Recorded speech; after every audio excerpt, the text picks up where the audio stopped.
The proceeding will start shortly.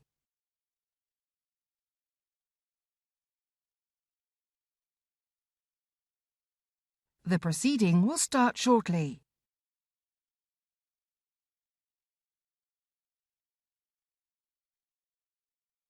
The proceeding will start shortly.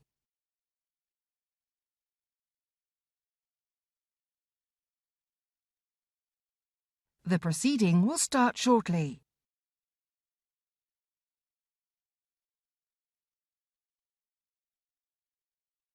The proceeding will start shortly.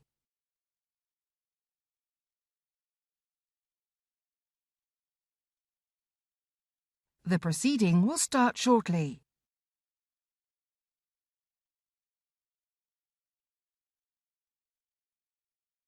The proceeding will start shortly.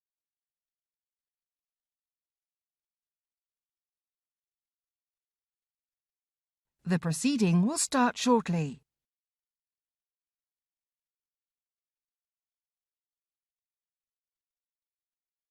The proceeding will start shortly.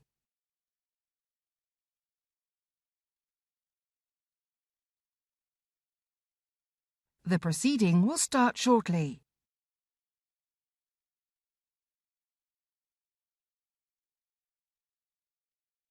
The proceeding will start shortly.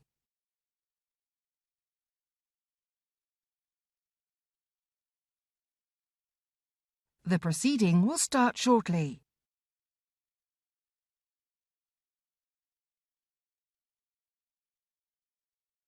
The proceeding will start shortly.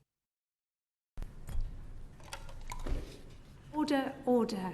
Thank you so much for coming in today to talk to us about tackling online abuse. I'm sorry there aren't more members here today, but several members of the committee are sitting in public bill committees, which are meeting at the same time.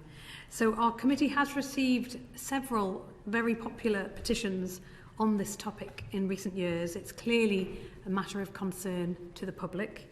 We originally opened this inquiry last summer, but today's hearing is our second session on this issue since the government published its draft online safety bill earlier this year. The previous session we heard from groups representing communities that are particularly affected by online abuse, and we also discussed measures that can be taken to tackle online abuse and how that would impact on free speech. So we're really looking forward to hearing from our witnesses today, and it is possible that there may be a vote during this meeting today. So if that happens, we'll suspend the hearing and we'll have to go and vote. So don't be alarmed if the bell starts going and I suspend the hearing. That will be the reason. But before we launch into our many questions that we want to put to you today, would the witnesses in turn just introduce yourselves, please? Shall I start with you, Andy? Thank you. Yeah, I'm Andy Burrows. I'm the head of Child Safety Online Policy for NSPCC. Hi, I'm Seyi Akiwowo. I'm the founder and CEO of Glitch, a charity ending online abuse for women and girls. Hello, and I'm Stephen Kinsella, and I'm a founder of Clean Up the Internet, which campaigns to raise the level of discourse online. Thank you very much, and thank you again for being here today. And just to say, we do have loads of questions we want to put to you and finite time, so if you can do the best to sort of build on one another's responses where somebody's already covered something, and then that will just be able to maximise the time we have you for today. So there's a question that I want to put to all of you, which is why I put that caveat in first. But you obviously represent quite a diverse range of groups and interests in this issue. So can you just explain briefly what you see are the consequences of the current lack of regulations in relation to online harms? Who'd like to go first? Seyi, shall I bring you in first? Thank you, and thank you so much for inviting me, and also want to just publicly acknowledge and thank Katie Price and Bobby Norris for their petitions around online abuse, and particularly the intersectionality of disability, and also homophobia. So the current landscape and problem that we're seeing when it comes to online abuse is that women are disproportionately impacted by online abuse. So the UN research showed that women are 27 times more likely to be abused online than men. And then Amnesty International's research shows that black women are 84% more likely to be abused online. You've got Girls Guiding research that just came out a couple of weeks ago that showed that 71% of girls aged 7 to 21 are receiving online abuse and are now censoring themselves online. So that's the disproportionate number of abuse we're talking about. And what do I mean by abuse? I mean doxing, the sharing of non-consensual photography, harassment, cross-platform harassment, targeting on niche platforms that are meant to be about parenting, animals, animal rights, being used to now dox people's personal information to now troll them. And this is having a huge impact on democracy, on censoring public campaigners like Katie Price, like Bobby Norris, and it's also stifling freedom of expression, which I know often online abuse is used against freedom of expression as a binary debate, which at Glitch we don't believe to be the case. What we also see with tech companies is a consistent failure to design their platforms and their new products with gender in mind, and having gender-neutral policies, gender-neutral content moderation does not help produce gendered outcomes which we need. We don't get the same favourable outcomes that men receive that women need to receive. And we're now seeing this with the online safety bill and what is being proposed, which I'm sure you're going to ask questions later, but I just wanted to give you a bit of a context on the landscape. The algorithms on these platforms are amplifying and exacerbating gender-based abuse, and we saw with the Facebook files and the Wall Street Journals that had some of the internal documents from Facebook that Facebook are ineffectively tackling hate on their platforms and are actually amplified and benefiting from outrage. You've got gender disinformation that are particularly infecting women in politics, like Luciana Berger, who I know Danny Stone gave evidence a few weeks ago that talked about the gendered nature of anti-Semitism. You've seen this with Diane Abbott, you've seen this with Jess Phillips, you've seen this across the political landscape. So really and truly, online abuse has been an issue that hasn't been addressed with properly, and then this online safety bill isn't doing that. It's creating more gaps, and I'm really looking forward to discussing some of the ways in which we can beef up the bill so it is properly making sure that women are safe online. Thank you. I am going to come to you both to ask the same question, but I thought since you've led us into this anyway, what would be the one thing that you think would make a difference to tackle the online abuse that you would like to see the government do? Yeah. I think it's great that we've got an online safety bill that is doing a lot for children and doing a lot to tackle terrorism. Children are mentioned 213 times in the bill. Terrorism is mentioned 55 times, but women nor gender is mentioned at all in this bill. We can't leave it to secondary legislation for us to look at some of the gendered nature of online abuse. So I would really say that the one thing that I would really urge and encourage this petition committee to do is to make a recommendation for women and gender-based violence to be mentioned in the bill. Because gender is not seen as illegal, it's not seen as a form of hate speech yet, having the tool of this bill will mean that tech companies have to take down illegal content quicker doesn't help women who are facing gender disinformation and are being targeted online. We need legal and harmful to make sure it's having an indicative list of the gendered nature to certain forms of online abuse. And we also need to make sure that money is ring-fenced in the taxation of tech companies to go towards helplines and services and trauma services to support women who are being abused. You've only got certain helplines around revenge porn, which is a particular niche, important but niche form of online abuse, and that is dwindling and that is having to reduce its service. We need to have more, we need to have more variety, we need to have more specialism to keep up with the beast that is online abuse. Thank you. Who'd like to go next on the first question, but also the second, if you're happy to go into that as well? Yeah, absolutely, and thank you for the opportunity to give evidence. We have seen over many years that the scale of abuse and the impacts on children and young people has continued to deteriorate.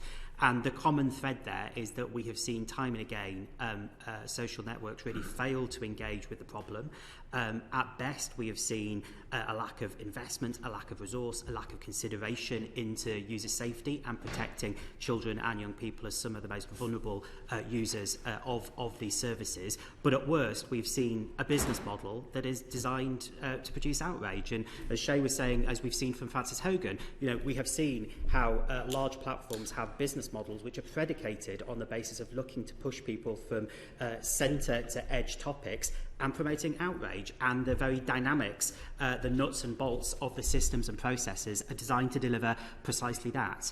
And the consequence is children and young people being subject to a range of deeply disturbing harms that can be life-changing and life-lasting in their impacts.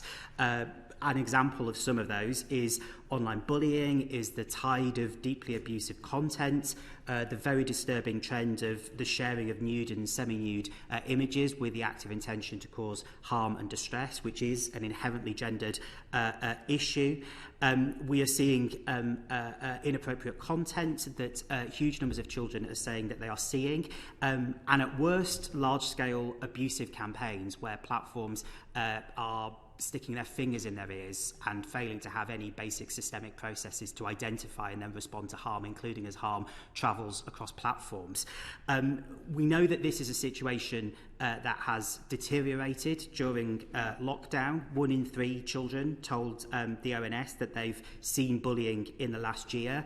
Just earlier this week, through our Childline service, we released new figures that showed that we'd seen a 25% increase in counselling sessions relating to online bullying during the pandemic, and this is something that is disproportionately affecting vulnerable and minority groups. So, in particular, LGBTQ plus children and young people have seen shockingly high levels of abuse during lockdown. A recent survey from Stonewall found that 40% of LGBTQ plus children had been directly subject to abuse, and there's evidence suggesting that that's something around 2.5 times what straight children and young people are witnessing. And as for the point about where can the bill... What do you do, yeah. One of the real concerns that we have is about the scope of the bill as this relates to children and young people. There is a child use test that has been built into clause 26 of the online safety bill, of the draft bill rather, and this imposes a higher threshold for services to be considered likely to be accessed by a child than comparative legislation. So, for example, the ICO Children's Code. So a platform will only be subject to the child safety duties and therefore required to take action to prevent exposure to harmful and age-inappropriate content to children if a platform either has a significant number of child users or is likely to appeal to a significant number of children. And there is a real risk that because of that scope being higher, we won't see harm being tackled, we'll see harm simply being displaced. Yeah. And Stephen, did you want to answer? Very much, and building on what Seyi and Andrew had to say, I mean, they've talked obviously about the particular abuse that's received by women and by children. But if Opinium did some polling for Compassion in Politics, and they showed that 1/4 of all social media users right across the pitch have received abuse. And as Andy said, this has got worse during lockdown. I mean, some research came out just yesterday from an organisation called Ditch the Label, and they said that since 2019, online abuse has gone up by about 28%. And what they also, and they're still working on this, but what they also remarked is that this isn't just an online problem, because we can see a correlation between, for instance, racist abuse online and hate incidents out in the street. So this is something that bleeds across, I'm afraid, from the online experience into the real world, if we want to call it that. And in terms of what could be done in relation to the bill, I mean, like everyone here, we welcome the bill. We also recognise, I think, that this is probably a once-in-a-generation opportunity to get this right. So we do need to get it right. And when I see, Melanie Dawes, for instance, giving evidence to the Joint Committee, remarked on what she saw as a clear loophole in the legislation at the moment, which is effectively that we allow the platforms to conduct their risk assessments and then they're measured against how they perform in relation to their own risk assessments. So generally what we'd like to see is a serious beefing up of the powers to give Ofcom more power to direct what the platform should cover in the risk assessments and then compel them to address it. Specifically, my campaign, the thing we're focusing on at the moment is anonymity. So we have, and I can have some stats I can give you on problems caused by anonymous abuse, but we have a proposal that anonymity should have to be addressed as a specific risk factor. And we're not talking about banning anonymous accounts at all, but that it should be identified as a risk factor, as something that very much contributes to the volume of abuse. So platforms should have to specifically address that and come forward with plans to how they're going to mitigate it and be held responsible if they don't. So you would say the challenge is not anonymity in itself, it's anonymous abuse? It's anonymous abuse, and also it's not just abuse, it's also disinformation. Anonymity has, if it's abuse, the problem when it's abuse is that because you don't know who's abusing you, it's more difficult for you to assess the level of risk, the level of threat that you face. With its disinformation, the problem is more, someone online says, well, I'm a nurse and I can tell you that people are suffering reactions to the vaccine and the government is concealing this. Well, you have no way of knowing whether that person is a nurse or not. So when it comes to disinformation, our inability to know who we're dealing with makes it hard for us to assess how much weight we should give to what they're saying. So our proposal is not that we should ban anonymous accounts, it's actually that we should go back to where we thought we were starting with this bill, which was we were going to take a design-led approach, and that we should say, well, what is it about these platforms, about the design of these platforms that makes anonymous abuse and disinformation so problematic? And we would say, rather than try to prevent people being anonymous, and I don't think we should, I think there are very many good reasons why people should want to be anonymous online, but instead, why shouldn't all of us have the right to be verified if we want to be verified? And then also to see, it should be clear, perhaps, Twitter's tick is a good model, should be clear to us which other accounts are verified, and then give us all the right to block interactions with all unverified accounts. So give control back to the individual user to sort of curate their experience. And that way we could, those of us who felt vulnerable to anonymous abuse could screen it out by category rather than having to block individual accounts as and when they abuse us. Okay. Christina, did you want to ask some questions? Oh, thank you, Chair. And thanks for coming along today to give evidence. Much appreciated. So this question is to all of you to start off with. Do you think the government's draft online safety bill is ambitious enough?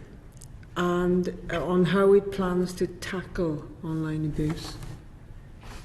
I don't mind going in there first and to say I think it's ambitious in wanting to regulate tech companies. There are many countries in the world that are not doing it. There are more countries that aren't regulating tech companies and having this conversation than are.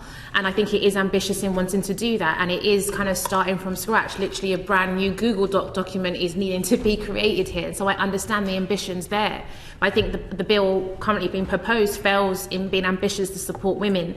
It fails to hold tech companies accountable, and as Stephen was saying, on a systemic level to make sure that tech companies are not just designing new platforms and new ways to kind of beat the regulation. It's not doing enough to be holding tech companies account systemically.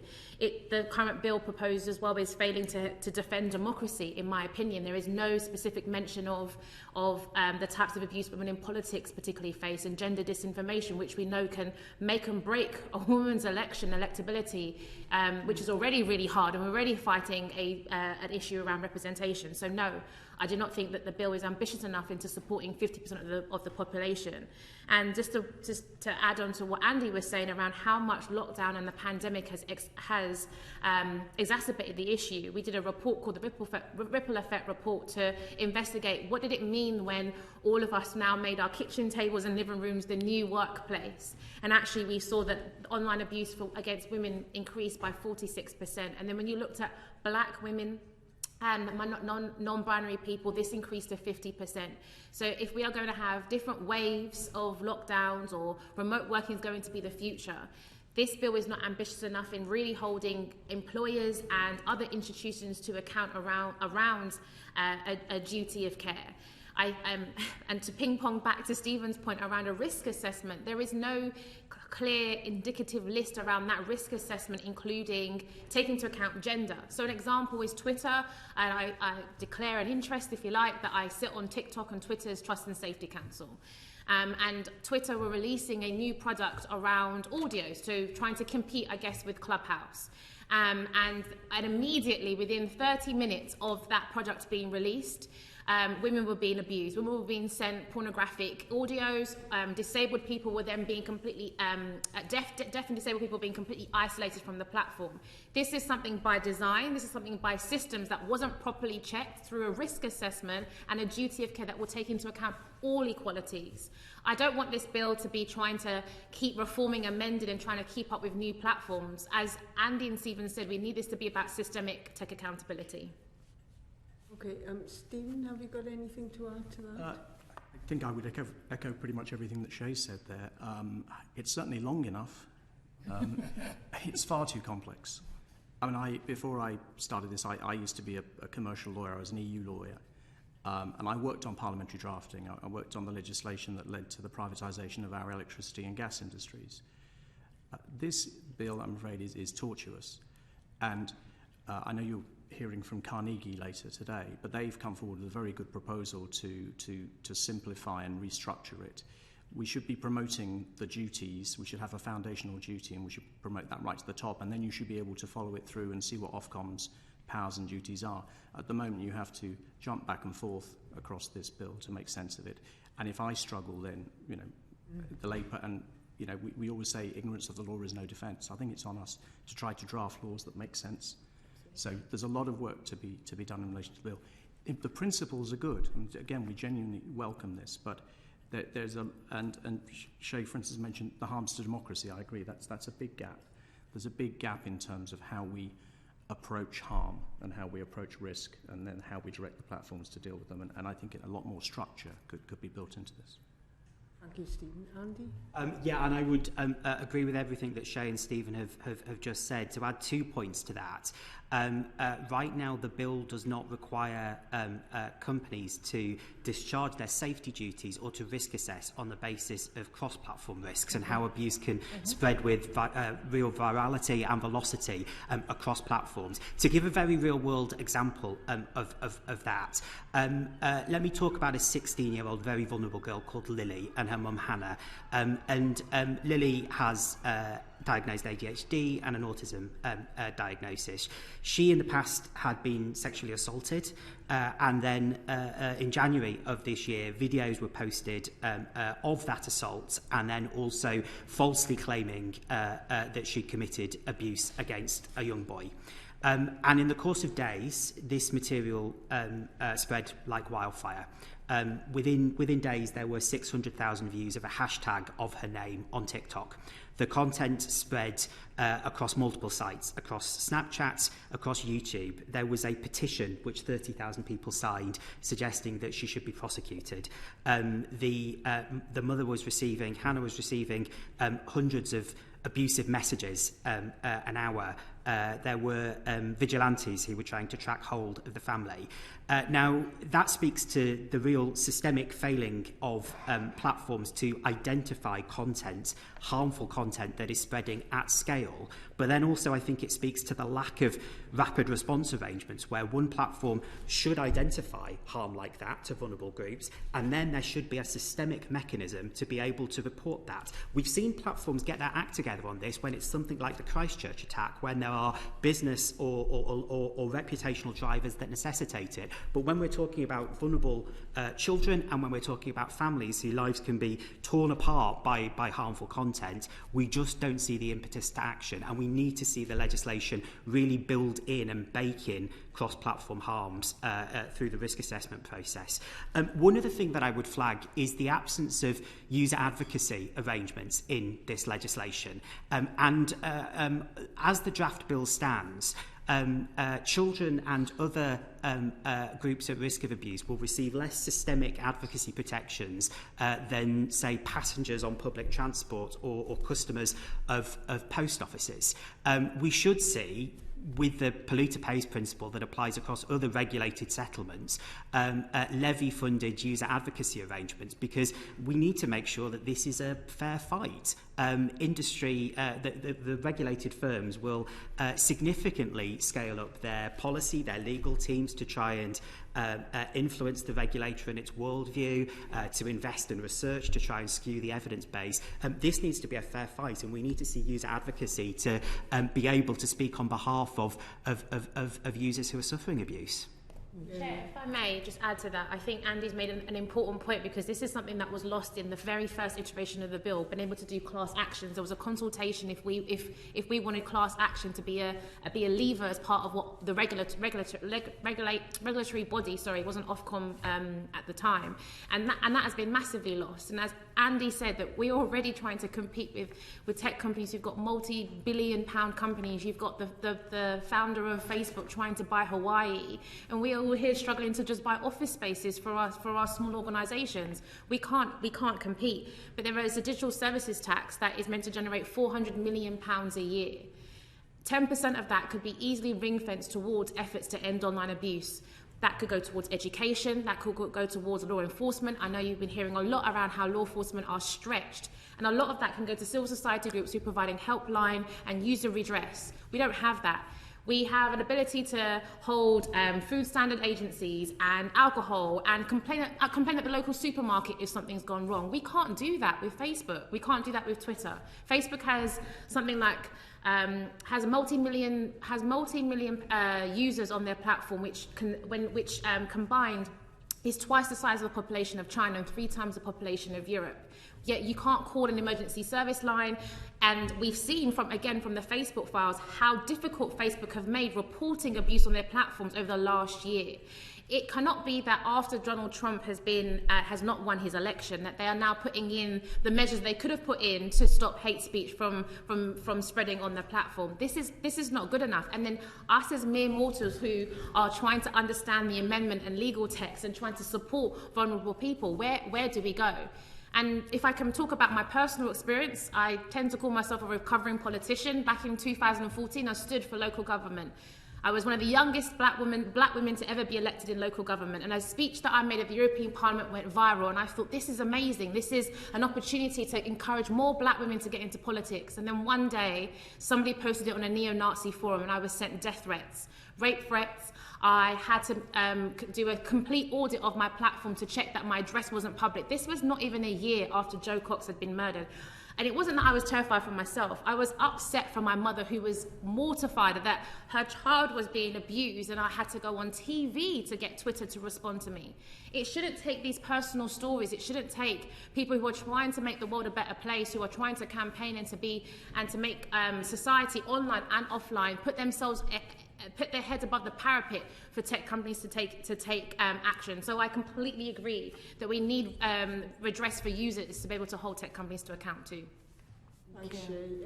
Yeah, it's a real shame that us female politicians seem to get attacked. And I'm not going to share my personal story, but thank you for sharing yours. Much appreciated. Andy, can I take you back to your written evidence a minute?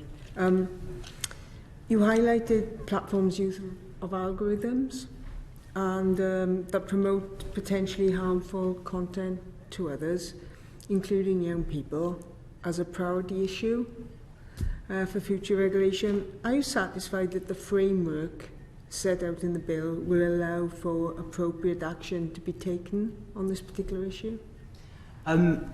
It's an important question because the use of algorithms, how content is recommended and amplified to children and young people, is a crucial part of then seeing what appears on their timeline. I think what is important is that Ofcom have the investigatory powers and they have the resources that they need to be able to lift up the bonnet on these companies and to understand how are the algorithms working. How do they promote content and what steps are being taken to ensure that then harmful content is no longer being recommended to children.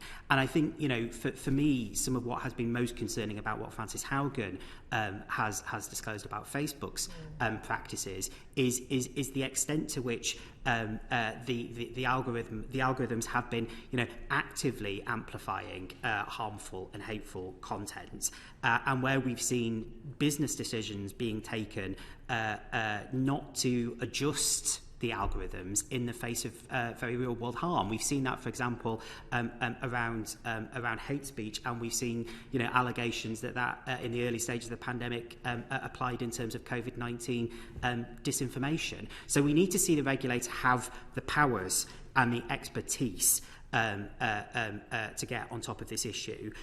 One of the other things that I would also like to see the bill do, and this indirectly but I think importantly addresses design decisions such as algorithms, is to explore how we can see better personal accountability on people in these companies who are then making the product decisions that then eventually inform what a child or young person sees.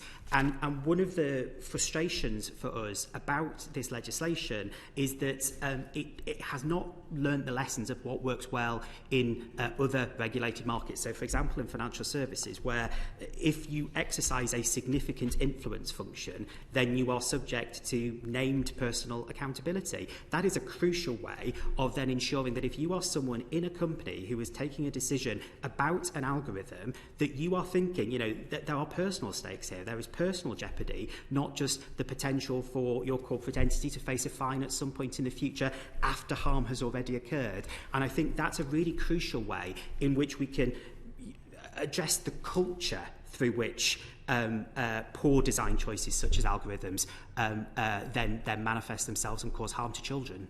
Thanks, Andy. I guess sorry. Stephen, as a lawyer, you probably support that. Yes, I would. Yes, I definitely would support that. I think one of the problems I find often in this debate, though, is I sometimes think we underestimate our powers. So, for instance, I often hear people say, well, these companies are huge, they're global, they're outside our jurisdiction, we can't do much about them. The reality is the UK is such an enormous digital market. We're not a market that any major platform is going to want to ignore. We definitely can make laws that will have teeth and that will bite here. And the companies won't want to have a different business model for the UK. So what we do here, we are actually in the vanguard of potentially of serious regulation in this field. We're ahead of pretty much everybody else.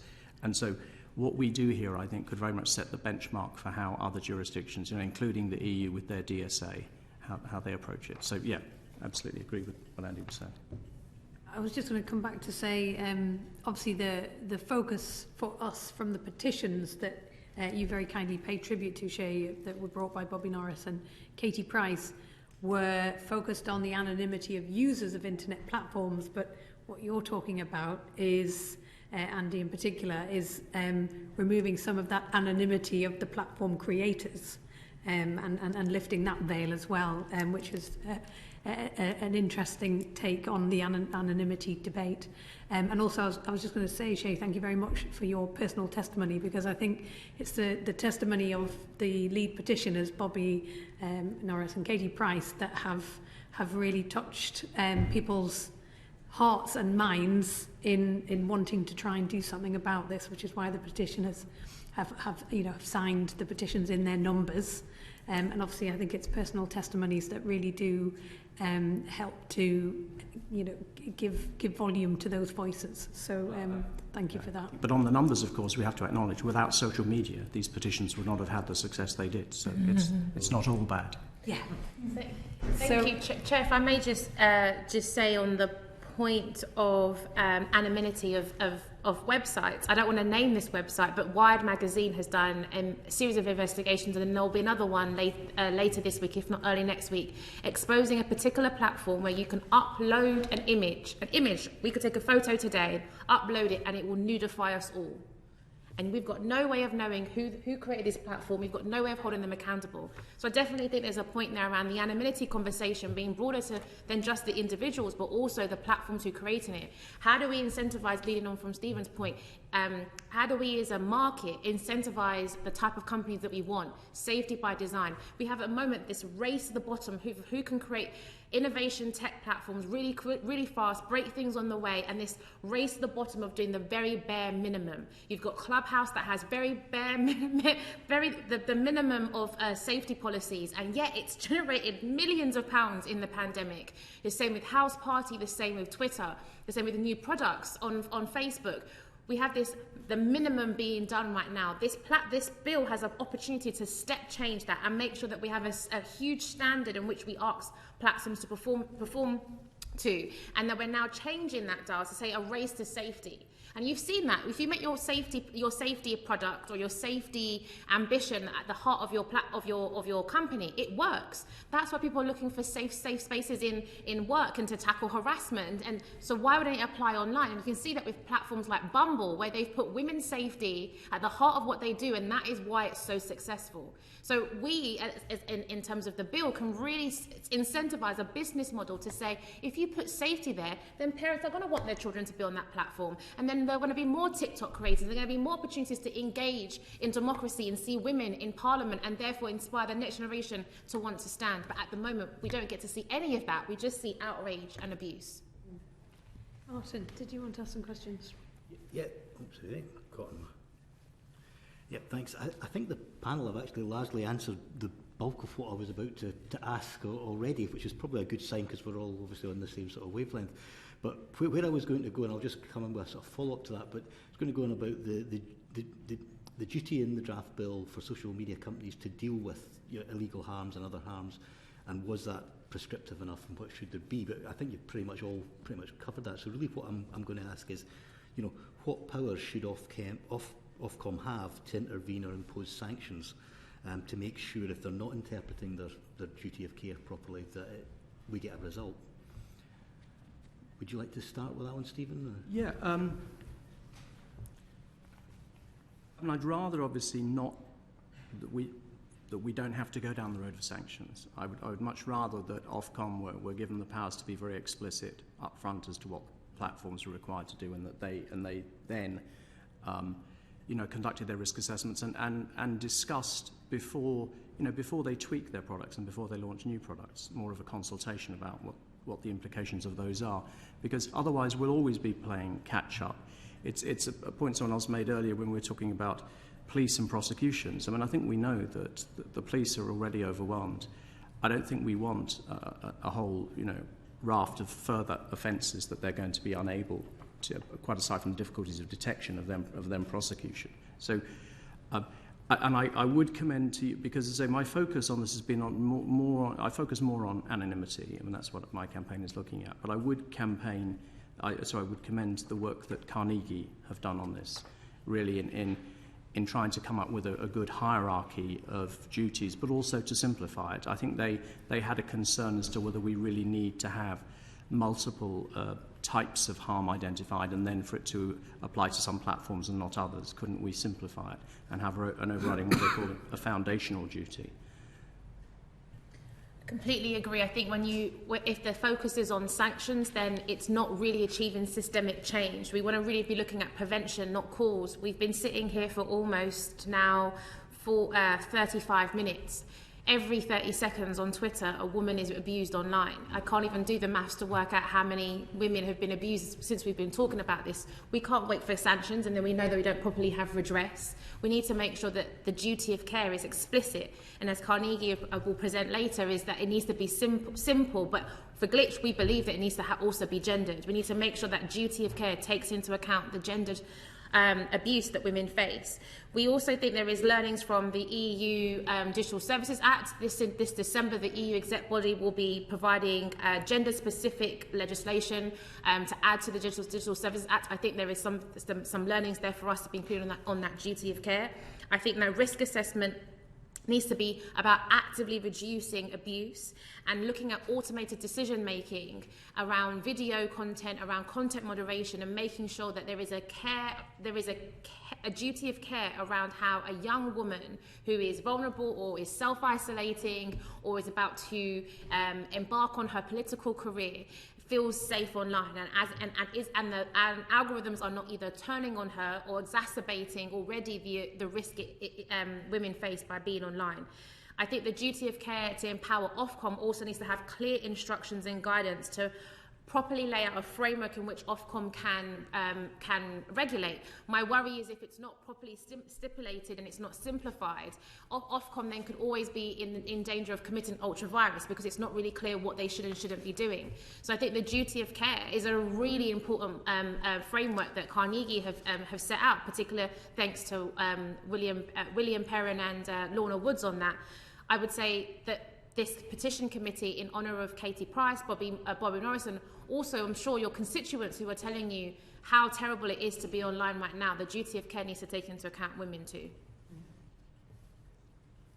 And I think the importance, just to build on that point, of a foundational duty is that this creates a very clear overarching requirement on companies to identify and then mitigate reasonably foreseeable harm. And the danger is, in such a dense and complex bill, that we increasingly start to head the other way, and this becomes a kind of prescriptive checklist. We've got a whole bundle of codes and guidance that everyone frankly is struggling to work through. The benefit of that clear overarching duty, much as we see in health and safety legislation, where there's a clear overarching objective, and then it is for employers to determine context-specific ways of complying with the legislation, is that it really focuses the minds, and it will force and require the companies to roll up their sleeves and do the hard work to consider what are the risks on their sites and what constitutes an effective response. And then implementing that, it really comes back for me to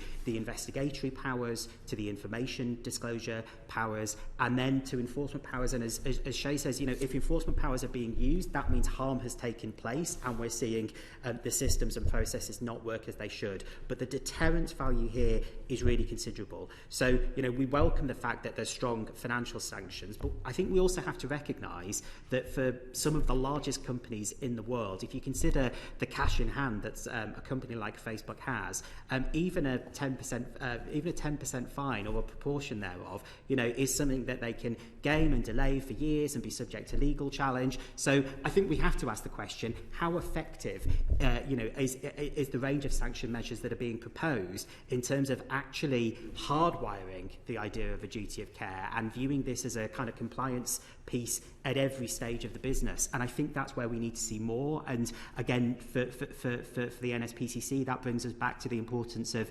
a named responsibility. How great would it be if each of the companies, through the online safety bill, had to have a named person who was responsible for harm against children and harm against women?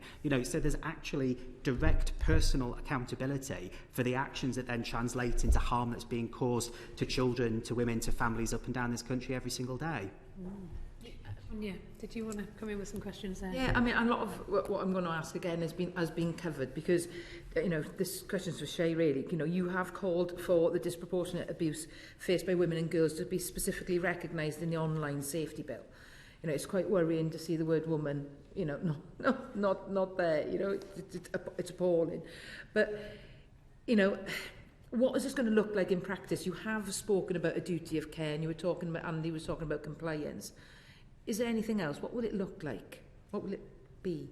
I think what it would look like would be involving civil society from the beginning in some of the decision making around the platform. So there are trust and safety councils, but civil society groups, and some people might disagree with this, aren't properly remunerated for being on those councils. So how can they compete with the policy minds? How can they invest in the organisations to sense check what they're being fed is actually true and not just the PR spin? So civil societies are not properly armoured, if you like, in the kind of battle zone with tech companies when the door is slightly ajar to kind of see what is going on. So I think what it would look like is civil society being a part of tech companies, Trust and Safety Council and Oversight Board. I mean, again, we've seen with Facebook Files that oversight boards can be lied to, but at least that's what it would look like. I think it would also look like Ofcom working with civil society groups very closely. Ofcom, I know, are hiring, and I think they're definitely building their capacity, but we can't expect them to be ahead of the curve all the time. Civil society groups like Glitch, like NSPCC, like Evil, who are providing on-the-ground support to women. So Glitch provides online safety training to women who want to be online. So we support them with their digital safety, digital security, and digital self-care. that's given us a real ear to the ground of new forms of online abuse that we can help, then therefore we can be ahead of the curve and be able to improve our advocacy. This is something that I would love to start seeing in Ofcom. And then going back to Annie's point about a kind of case review, putting my recovering politician hat back on, I remember, Sally, when we would do case reviews, when there was homicide, a domestic abuse, or a child safety or safeguarding issue has gone wrong, there would be a whole council case review to look at what was the failings. We don't have that with tech companies. And as every day that somebody is being abused online, our tolerance level increases once again, and we now move from looking at abuse to violence. When we start looking at violence, it's too late. And I think the third thing is tech companies reporting on online gender-based violence. At the moment, many of them volunteer to do an annual report, but again, a lot of that looks like PR spin. That looks like having to read behind the stats. I think it'd be really interesting to have a clear breakdown around how many accounts had to be taken down in X period of time that was anti-Semitic, that was anti-black, that was homophobic, that was ableist, that was an impact on democracy. And then let's assess you with the same indicators in 6 months' time. At the moment, the indicators change, the metrics change, and as Andy said, civil society groups are working on a shoestring budget and can't keep up. Yeah, and you know, we heard suggestions in our last session about imposing limits on the functionality of unverified accounts, and that could mean that vulnerable users who are unable or choose not to verify their online identity could lose their ability to contact MPs or other high-profile figures. And, you know, can that risk be managed, or is it just the inevitable trade-off? Because you know, that really is an issue, because anonymity, some people, we were hearing in the last session, is key for them to be able to be in contact. Yeah, I definitely will lend the mic to Stephen on this for the work that he's been doing on anonymity. What I will say is that a lot of women need anonymity and pseudonyms to participate online. Gaming, for example, the Gamergate that took place in the kind of early 2010, in 2010 and onwards, saw an exodus of women not being able to be themselves online because they were just too good at FIFA and Sims and you name it, all the kind of the games that are out there. So sometimes they are a protection, literally life and death for some people. I think also what we should be seeing in the risk assessments to make sure there is a duty of care at the heart of this is ensuring that we are investing in safety tools. So at the moment we only have blocking, filtering and muting, and I think that could go into that could be expanded so much more to give users a whole range of tools to have proper agency on the platform, so they can opt in to say, okay, I'm about to speak in front of the Petitions Committee. This might spark abuse. I'm going to be able to turn up my security settings for the next couple of days so I don't have to see that. We don't actually see enough being invested in safety tools or reporting mechanisms so people can kind of opt in and out when they want to when it comes to anonymity. Stephen? Yeah, I mean, I know on one of the previous sessions, I think some of your witnesses talked about the idea of stable accounts, didn't they? So it was the notion that over time an account would acquire a certain status and then would have more permissions. I think that's what you were alluding to. Our proposal doesn't go that way. Our proposal goes completely the other way. So we don't say that an unverified account has the same, has the same status as any account. They don't lose permissions or abilities to do things. All we say is that each one of us should be able to choose ourselves not to hear, not to interact from, not to receive replies from unverified accounts. And that would also have the benefit. It wouldn't just mean that I wouldn't see it. So let's say Marcus Rashford could communicate to everyone out there who likes to follow him, but only those who would, if he decides to activate this permission, only those who were verified would be allowed to reply to him, and therefore he and also all those who follow him would not see those replies. So that would greatly diminish the ability for people to disseminate abuse. The MP question I've heard come up a few times, and it's a good one. I would say I'm not sure how many MPs would encourage their constituents to bring matters to them via Twitter. I mean, for instance, so when I email an MP, I always get an automated reply saying, please, first of all, I can only deal with you if you're a constituent. So can you provide something to verify that you are, and you have an address in my constituency? Yeah, I think that example is kind of if there is somebody in danger, that the only means that they have is to get hold of you via Twitter. And I think there were certain issues that were spoken about. And it isn't the norm that I would talk to my constituents via Twitter, direct messaging, for example. It isn't. We would say, and please go to my your email account. However, there is in cases where people need to, you know.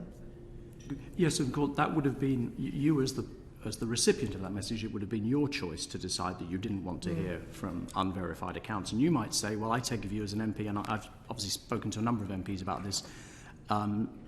Margaret Hodge, who receives a great deal of abuse, but she says she wants to know about it. She doesn't even want her staff to screen it from her.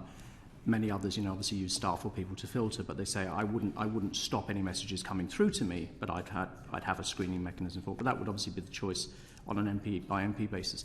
When we come to whistleblowers, again, I'm not sure that whistleblowers would use Twitter very much as a mechanism. For instance, if you wanted to communicate with The Guardian, there'll be a secure Dropbox if you want to send material that you think The Guardian should follow up on. So I think we always have to be very sensitive, of course, to the risk of unintended consequences. I mean, what we're talking about today, anyway, is, after all, a lot of the unintended consequences of these business models that really ran out of control, and where,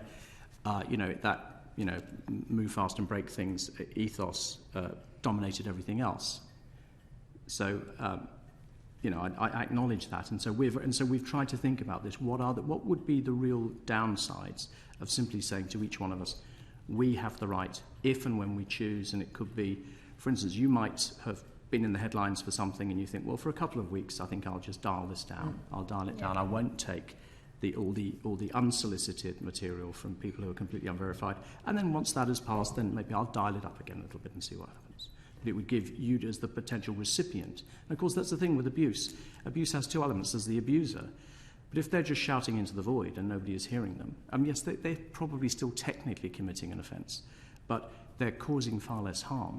And again, I think our proposal would have a great benefit in one way. It would reduce the number of harms that the police or other authorities might have to follow up on. And I've discussed this with the Victims Commissioner. I've discussed it sort of off the record with prosecuting authorities as well, and they can all see the benefit in terms of their workload and perhaps, even in terms of your workload.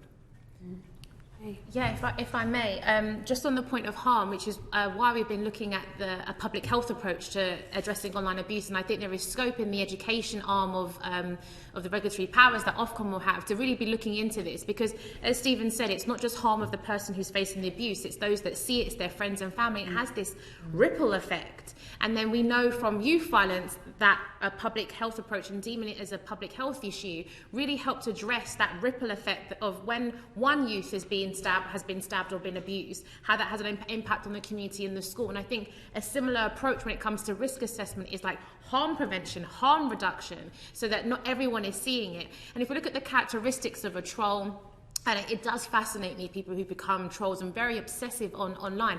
What they really want is to be seen. So a particular tactic of abuse is called ratio, which is where, say, Chair Catherine, I might tweet you later on to say it's been really lovely to engage with you. Thank you so much for the invitation.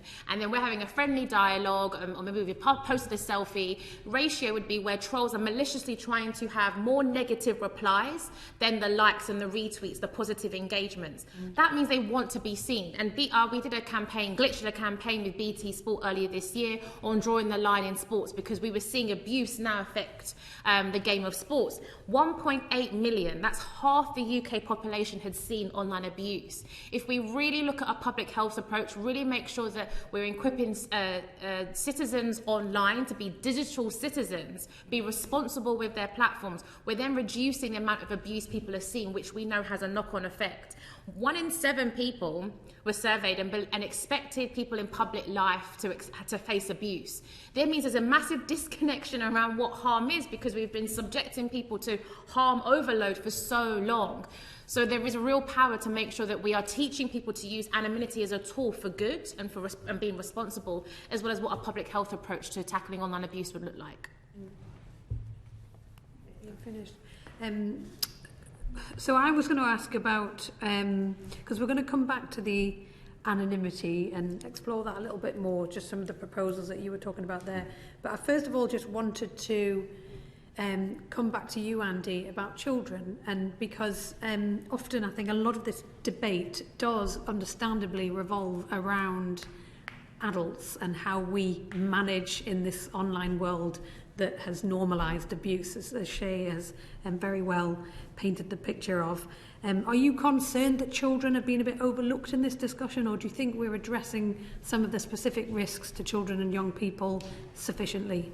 Anonymity is very much a double-edged sword when it comes to children and young people, and there are plenty of examples of where being able to speak with an anonymous voice is important for children and young people.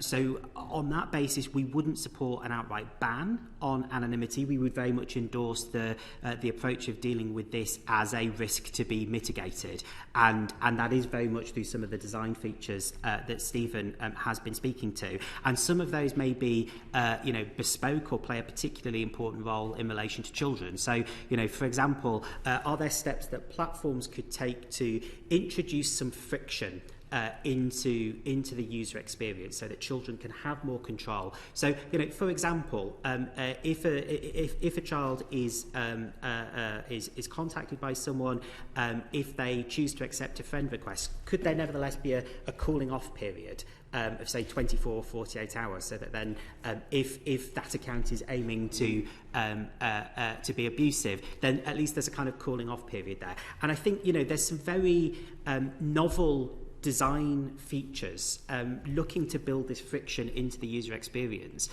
which it is reasonable to be expecting companies to consider as part of then how they discharge their safety duties. So I think for us this is about how can we mitigate the risks of anonymous abuse, the danger, particularly to vulnerable children, of not being able to speak with anonymous accounts. There's a danger there of losing the baby with the bathwater. Okay, Christine, did you want to come in? Oh yeah. Thank you, Chair. So to Seyi, you've argued that digital citizenship and behaviour change should also be key elements of the response to online abuse. So what should this look like in practice in terms of education in schools, but also to reach adults? Yeah. Great question, thank you. The concept of digital citizenship is an important one because, again, it's about a systemic social norms that we can, and values we can all have when it comes to the online space, rather than designing a curriculum to keep up with new platforms. When we set up Glitch, TikTok didn't exist.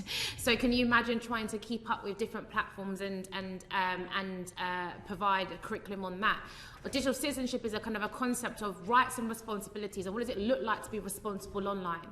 And that looks like, as an individual, thinking about your digital security, so safe passwords, two-factor authentication, making sure you're not logging into certain sites with your social media accounts, like being responsible with your devices, which is also open window to other people, right? Your friends and your family. Digital citizenship on a social level is around what do we do when we see someone who's facing abuse online, someone who's on the receiving end who's being targeted. We know instinctively if we see a fire to call 999, or we know instinctively what to do when someone is needing medical attention. We get first aid training. There is so many ways to which we get bystander training when it comes to instances offline. We haven't begun to have that conversation online.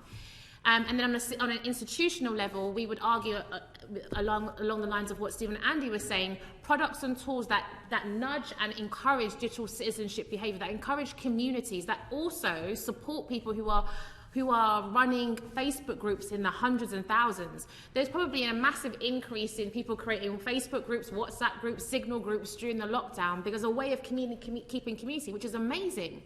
But all it takes is one person being rude or disrespectful or abusive, and then the whole community can crumble. How are platforms supporting group moderators with the ways in which they can set out principles of how to run a group, how to run a campaign, and making sure people are signing up to those kind of community guidelines within a group so that everyone's on the same clear page. We've seen what it looks like when we have a public health public health education or public education campaign that focuses on everyone playing their part. We saw that with drink and driving.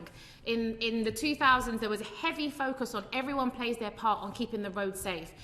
20 is plenty, don't drink and drive. Peggy Mitchell would be taking people's keys when people were drinking too much in the Queen Vic. We had a real investment on billboards, in TV around we all have to keep our roads safe. We saw investments in seat belts around the importance of car seats for children. We don't have any of those safety conversations, those bystander conversations when it comes to being online, and that's what digital citizenship is. And particularly for women, we have a program called Digital Self-Care. Because it's really hard to set boundaries online, particularly women in politics. It's often said that, well, it's just part of being a woman in politics, or it's just part of being in politics, get out of the kitchen if you can't stand the heat. Very, very much victim-blaming narrative. Digital citizenship is about countering that and not passing the blame to somebody else and making the victim have to deal with that. And digital self-care is about how can I have boundaries online? How can I flourish and have agency? And I really hope that in 3-4 years' time, when this bill is passed and is hopefully successful, we can start having a conversation around what does joy look like online? What does pleasure look like online? We are so focused on trying to reduce violence and harassment and death that we've forgotten that the online space is meant to be for innovation. And that's also what digital citizenship is about, using these platforms responsibly. And we provide training, and we saw that 100% of participants that went to our digital citizenship offering gained new skills, 89% felt able to intervene confidently and safely, and 85% felt more confident to use the safety tools. When you sign up to Twitter, Facebook, and Instagram and Twitter, no one gives you a tutorial of how to use the platforms. So no one's given a tutorial around how to use it responsibly, and that's what digital citizenship education is about. Could I just briefly come in there, because I think one of the things that's very characteristic of the debate around the bill are very keenly held and legitimate concerns about how the bill stifles freedom of expression. But freedom of expression is also the right to participate. It is the right to be present in online spaces. And what we are seeing is children and young people. We're seeing women. We're seeing other groups who then are faced with a decision of having to absorb absolutely unacceptable levels of abuse and negative experiences online, or withdraw. We can see that when we're thinking about pile-ons and harassments. Is there a willingness to engage in conversation? Because then the fear of the trolls, the ratios, all of those things coming out. And I think we need to approach these issues by recognising that there's a real prize here of actually safeguarding and securing freedom of expression, and that should be an objective as we deliver this legislation. I was going to go to Tonya now, if that's all right, sure. Christina, who I think wanted to ask some questions. I said we're going to come back to you, Stephen, on the anonymity and just sort of exploring how we get that balance, because I think currently there is a bit of a debate about whether we value anonymity for the freedom it gives people online, and how do you get that balance between creating safe spaces where people can participate, and sort of your proposal about adding in the verification element. And I guess really the real crux of the debate is how do you get that balance right between I guess, as some would argue, infringing on your freedom of speech and your right to anonymity online, with your proposal, which is, it's a bit like the, how we all try to stop unsolicited mail coming through our mailboxes, but we still end up with a massive pile every time we go to collect our mail. And it's whether you choose we've not achieved it in the physical world, perhaps it's possible to achieve it in the online world, I think is what you're proposing. That's a good comparison, isn't it? Because it would be exactly that. So we wouldn't be saying we will ban the companies from sending the unsolicited mail. We wouldn't be saying they can't produce it and print it and try to send it to us. But we're all able to put, as you say, on our letterbox or on our front door something saying, no circulars, no unsolicited mail. And you also, of course, nowadays can instruct the post office, so they have to take note of that and not deliver it to you as well. Now, maybe that isn't always as effective as it should be, but it's not infringing on, if there is a free speech right at all in the right to send unsolicited mail, That's not being affected at all. We're just saying each user should be given the ability to decline it. Now, verification, of course, throws up, we're very conscious, one of the issues that people get concerned about is, well, what do you mean by verification? How would that work? And what are the risks of that? There's obviously a great reluctance to give yet more data to the platforms. There's a lack of trust about what they would use it for, whether they would use it to target us and monetize us. But there are some very good third-party solutions out there. There's a company called Yoti, for instance, you may have dealt with, who provide verification for the post office. There's a company called OneID, and what they do is they use the data that we already have with our banks. And so they create a bridge between the bank and the platform, and you don't need, you've already gone through the exercise once of verifying yourself to your bank. They then generate a code, and you can use that then to open your social media account. It has the great benefit it doesn't give them the data. That's, of course, one of the reasons why it won't appeal to them. I know that some of these companies have tried to get the social media companies to work with them, and they don't. I think there are three reasons. One is they get denied that data. Second is, if we move to verification, and verification becoming more common, and more than 80, again, this opinion polling that I was mentioned for Compassion in Politics, more than 80% of those polled said they would like to be able to be verified if they could, of users. And a similar percentage would then exercise their right, 73% I think, would exercise their right then not to have interactions or unsolicited communications from unverified accounts. So as you move to verification, it will become apparent how many of the users of these platforms are actually illusory. I mean, how many of the followers that you have are fake followers, how many of the accounts are fake accounts. And that would obviously have an impact on their advertising revenue, I'd say, in the short term. So verification, I think there are good third-party solutions out there that one can trust. And trust, you see, to give an anecdote, we're asked by the platforms to trust them. One of the problems I have with the bill is a lot of it does rely, as we said, on the platforms doing their own risk assessments, and a great reliance on them doing it properly and doing it scrupulously. Well, you'll recall around the Euro finals, when our footballers missed those penalties, the amount of racist abuse there was. And Twitter came out with a surprising claim. They said 99% of the accounts that they took down were not anonymous. Now, that just surprised us. Would surprise anyone who spent more than 5 minutes on Twitter that it would be. I think they overclaimed. I don't know why they went for 99%, to be honest. But so we challenged them. We wrote to them. They ignored us. We wrote together with Kick It Out. They ignored us. We got Margaret Hodge to write. And on the second time of asking from her, they finally replied. And they confirmed what we suspected, which is their definition of what anonymous means is a very unusual one. Mm. They say that your Twitter account is linked to an email address or a phone. Well, we tested that. We set up an account called mickeymouse@gmail.com, and we went into a newsagent's and bought for cash a £10 pay-as-you-go phone. Mm. And using that email address and that phone number, you can open a Twitter account, and they will say, of course, it's verified because it's linked to an email address or a phone number. Mm. So if you get them before you, the only thing I could say is, treat with caution claims that they make. And I would certainly ask for verification of claims that these platforms are making about their attitudes to security. It's interesting, we've kind of run out of time, but it's interesting what you're saying, because we've taken this inquiry out to schools in some of our constituencies, and the main messages for me that came out from the young people that we talked to were the digital citizenship. Young people are crying out for it. And one suggestion that they made was, why can't we just link all internet accounts to a bank account? Yeah. And this came from the young people, and they weren't things that I had particularly said to them, so it was quite interesting. And so just from a young person's perspective, that's some of the feedback that we had. Have you got any final comments before we go to the second panel? I know you're short on time, and I definitely believe you need to be hearing a lot from Carnegie in your second panel, but I would say to mirror what or complement what Stevie was saying is that we do need to be looking at offline education. People are using anonymity and saying these hurtful and abusive things, and then being radicalised to join movements like incels online.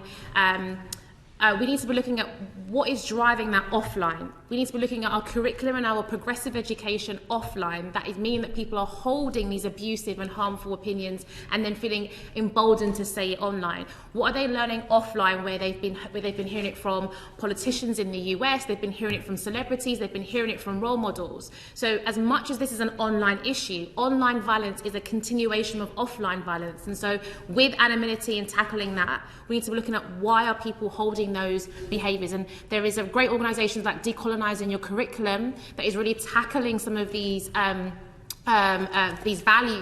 that we should be having for each other, that I would invite you to speak with. Can I just make a very quick final point about transparency as well, because I think this is a crucial part of what effective regulation has to look like. So, as an example, Facebook's self-transparency report suggests that between 0.14 and 0.15% of posts contain content around hateful speech and bullying behaviour that would breach their terms and conditions. But of course, that's based on a general user. It's not based on someone who is subject to targeted harassment. It's not based to a woman in that situation, to an LGBTQ plus child in that situation. And one of the things we really need to see is transparency and granular transparency that speaks to the user experience, because, you know, data is only as good as we're able to interrogate it. And when we're seeing, at best right now under self-regulation, those global figures, they're actually pretty meaningless, because if you are then the child, the young person who is on the receiving end of sustained harassment and abuse, those global figures mean nothing. That means that then, you know, you are going to bed at night having absorbed online abuse all throughout the day, and that being abuse that could be prevented, that is inherently avoidable. Yeah. And if I could make a very, very brief final point. We've been working very closely with Siobhan Bailey MP, and as you probably know, she has a 10-minute rule bill next week, so on Wednesday of next week on the 24th, which will be putting forward our proposed language on anonymity, which I think will be a good way of testing the breadth of parliamentary support for that approach. Thank you. Thank you. Thanks very much. Thank you so much for your time today. We really appreciate it. And we now invite our second panel of witnesses to take their places.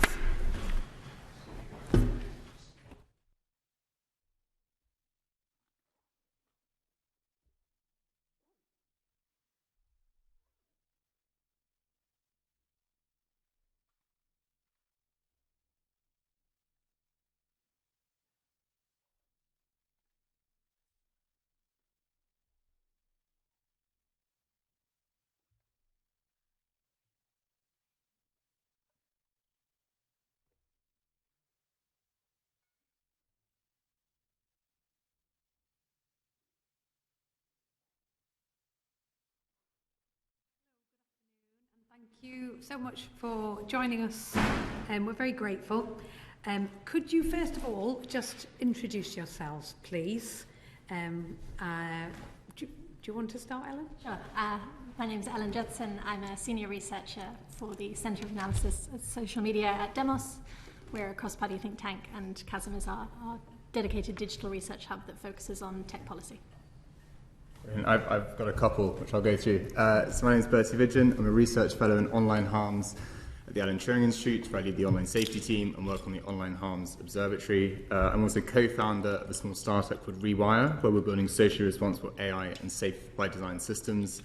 I also advise the Online Safety Data Initiative, which is a DCMS project to improve access to data for online safety. And I'm also a special advisor to the Online Safety Bill Pre-Legislative Scrutiny Committee, and some of my collaborations do involve researchers from tech, but everything's open research with open data.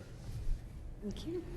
I'm William Perrin. I'm a trustee at Carnegie UK Trust, where I lead a team of people who have been working on online safety issues since 2017, 2018, where we originally devised the statutory duty of care approach that has been broadly adopted by the government in the UK and to some extent in Europe in the Digital Services Act.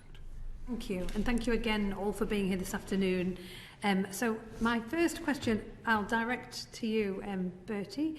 Your research, as you mentioned, looks at how AI can help detect hate speech online. What advances do you think this technology in particular will have in trying to tackle online abuse, which is clearly what we want to try and get to the heart of in this inquiry?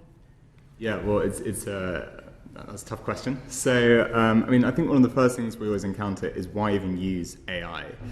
And actually, over the last few years, we've seen so many issues with the use of AI. So it seems to not pick up on the type of abuse and hate that we want it to, but it also seems to take down legitimate expressions that we do want to leave up. It also seems to be very brittle. It has lots of blind spots. It has lots of biases, so many issues with its performance.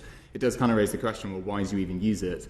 And the answer for that is actually very simple. It's just a question of scale. The sheer volume, complexity, variety of online content that we're seeing means that especially if you want to do proactive monitoring, you just don't have an alternative. I mean, I sometimes say AI is the worst way of moderating platforms apart from all the others that have been tried. Because the alternative at the moment is to have human moderators sitting through and reviewing all of that content, then having to make decisions about it. That's very difficult for them. It inflicts a lot of harm. They're also very inconsistent, and it doesn't scale. So let's say you have an unexpected event, perhaps it's a terrorist attack, and then suddenly the amount of online abuse massively skyrockets. Well, if you've only got 100 moderators, okay, they can each do a bit of overtime, but that's not going to scale to deal with the problem. AI can. So there's a lot of reasons why we use AI, and I think the question now is really not should we use it, but how do we use it, and how do we have the right oversight? And actually, there's very few people in this space who have thought about this seriously or who have been here for more than 5 minutes who think that we should have an AI-only system. That's not really being put forward by anyone. I don't know any platforms who have that or who are moving towards that. I think it's all about a hybrid, flexible approach. I think some of the big challenges that we're going to have to overcome with AI actually relate to freedom of expression and also privacy. So how do we build AI systems that don't harvest more data? For example, one of the big challenges right now is that context is hugely important. So who you are, who you're speaking to, the social setting, the platform setting, these things all make a huge difference. How do I encode that into my AI? Well, do I want to start having an AI which understands the identity of the speaker? Okay, on the one hand, that could make sense if you're talking about, say, use of the M-word. That's incredibly different if you're black compared to if you're white. It just has incredibly different resonance. But do I want my AI now to be able to infer or understand your identity to make a better assessment? I mean, I think the answer is no. So there's some really, really tricky questions that we're going to face if we want AI to be better. And I think we should always be aware that it's not trivial to build good AI, but the really difficult question is what do we want the AI to do? Where do we want to draw the boundaries, say, between hate and not hate, what's permissible and what's not allowed, and how to draw that in a way that's consistent and clear. And then we can go and build AI that reflects that decision boundary. But if we don't know what the decision boundary is, we haven't made that decision, we're never going to have AI that does what we want it to do.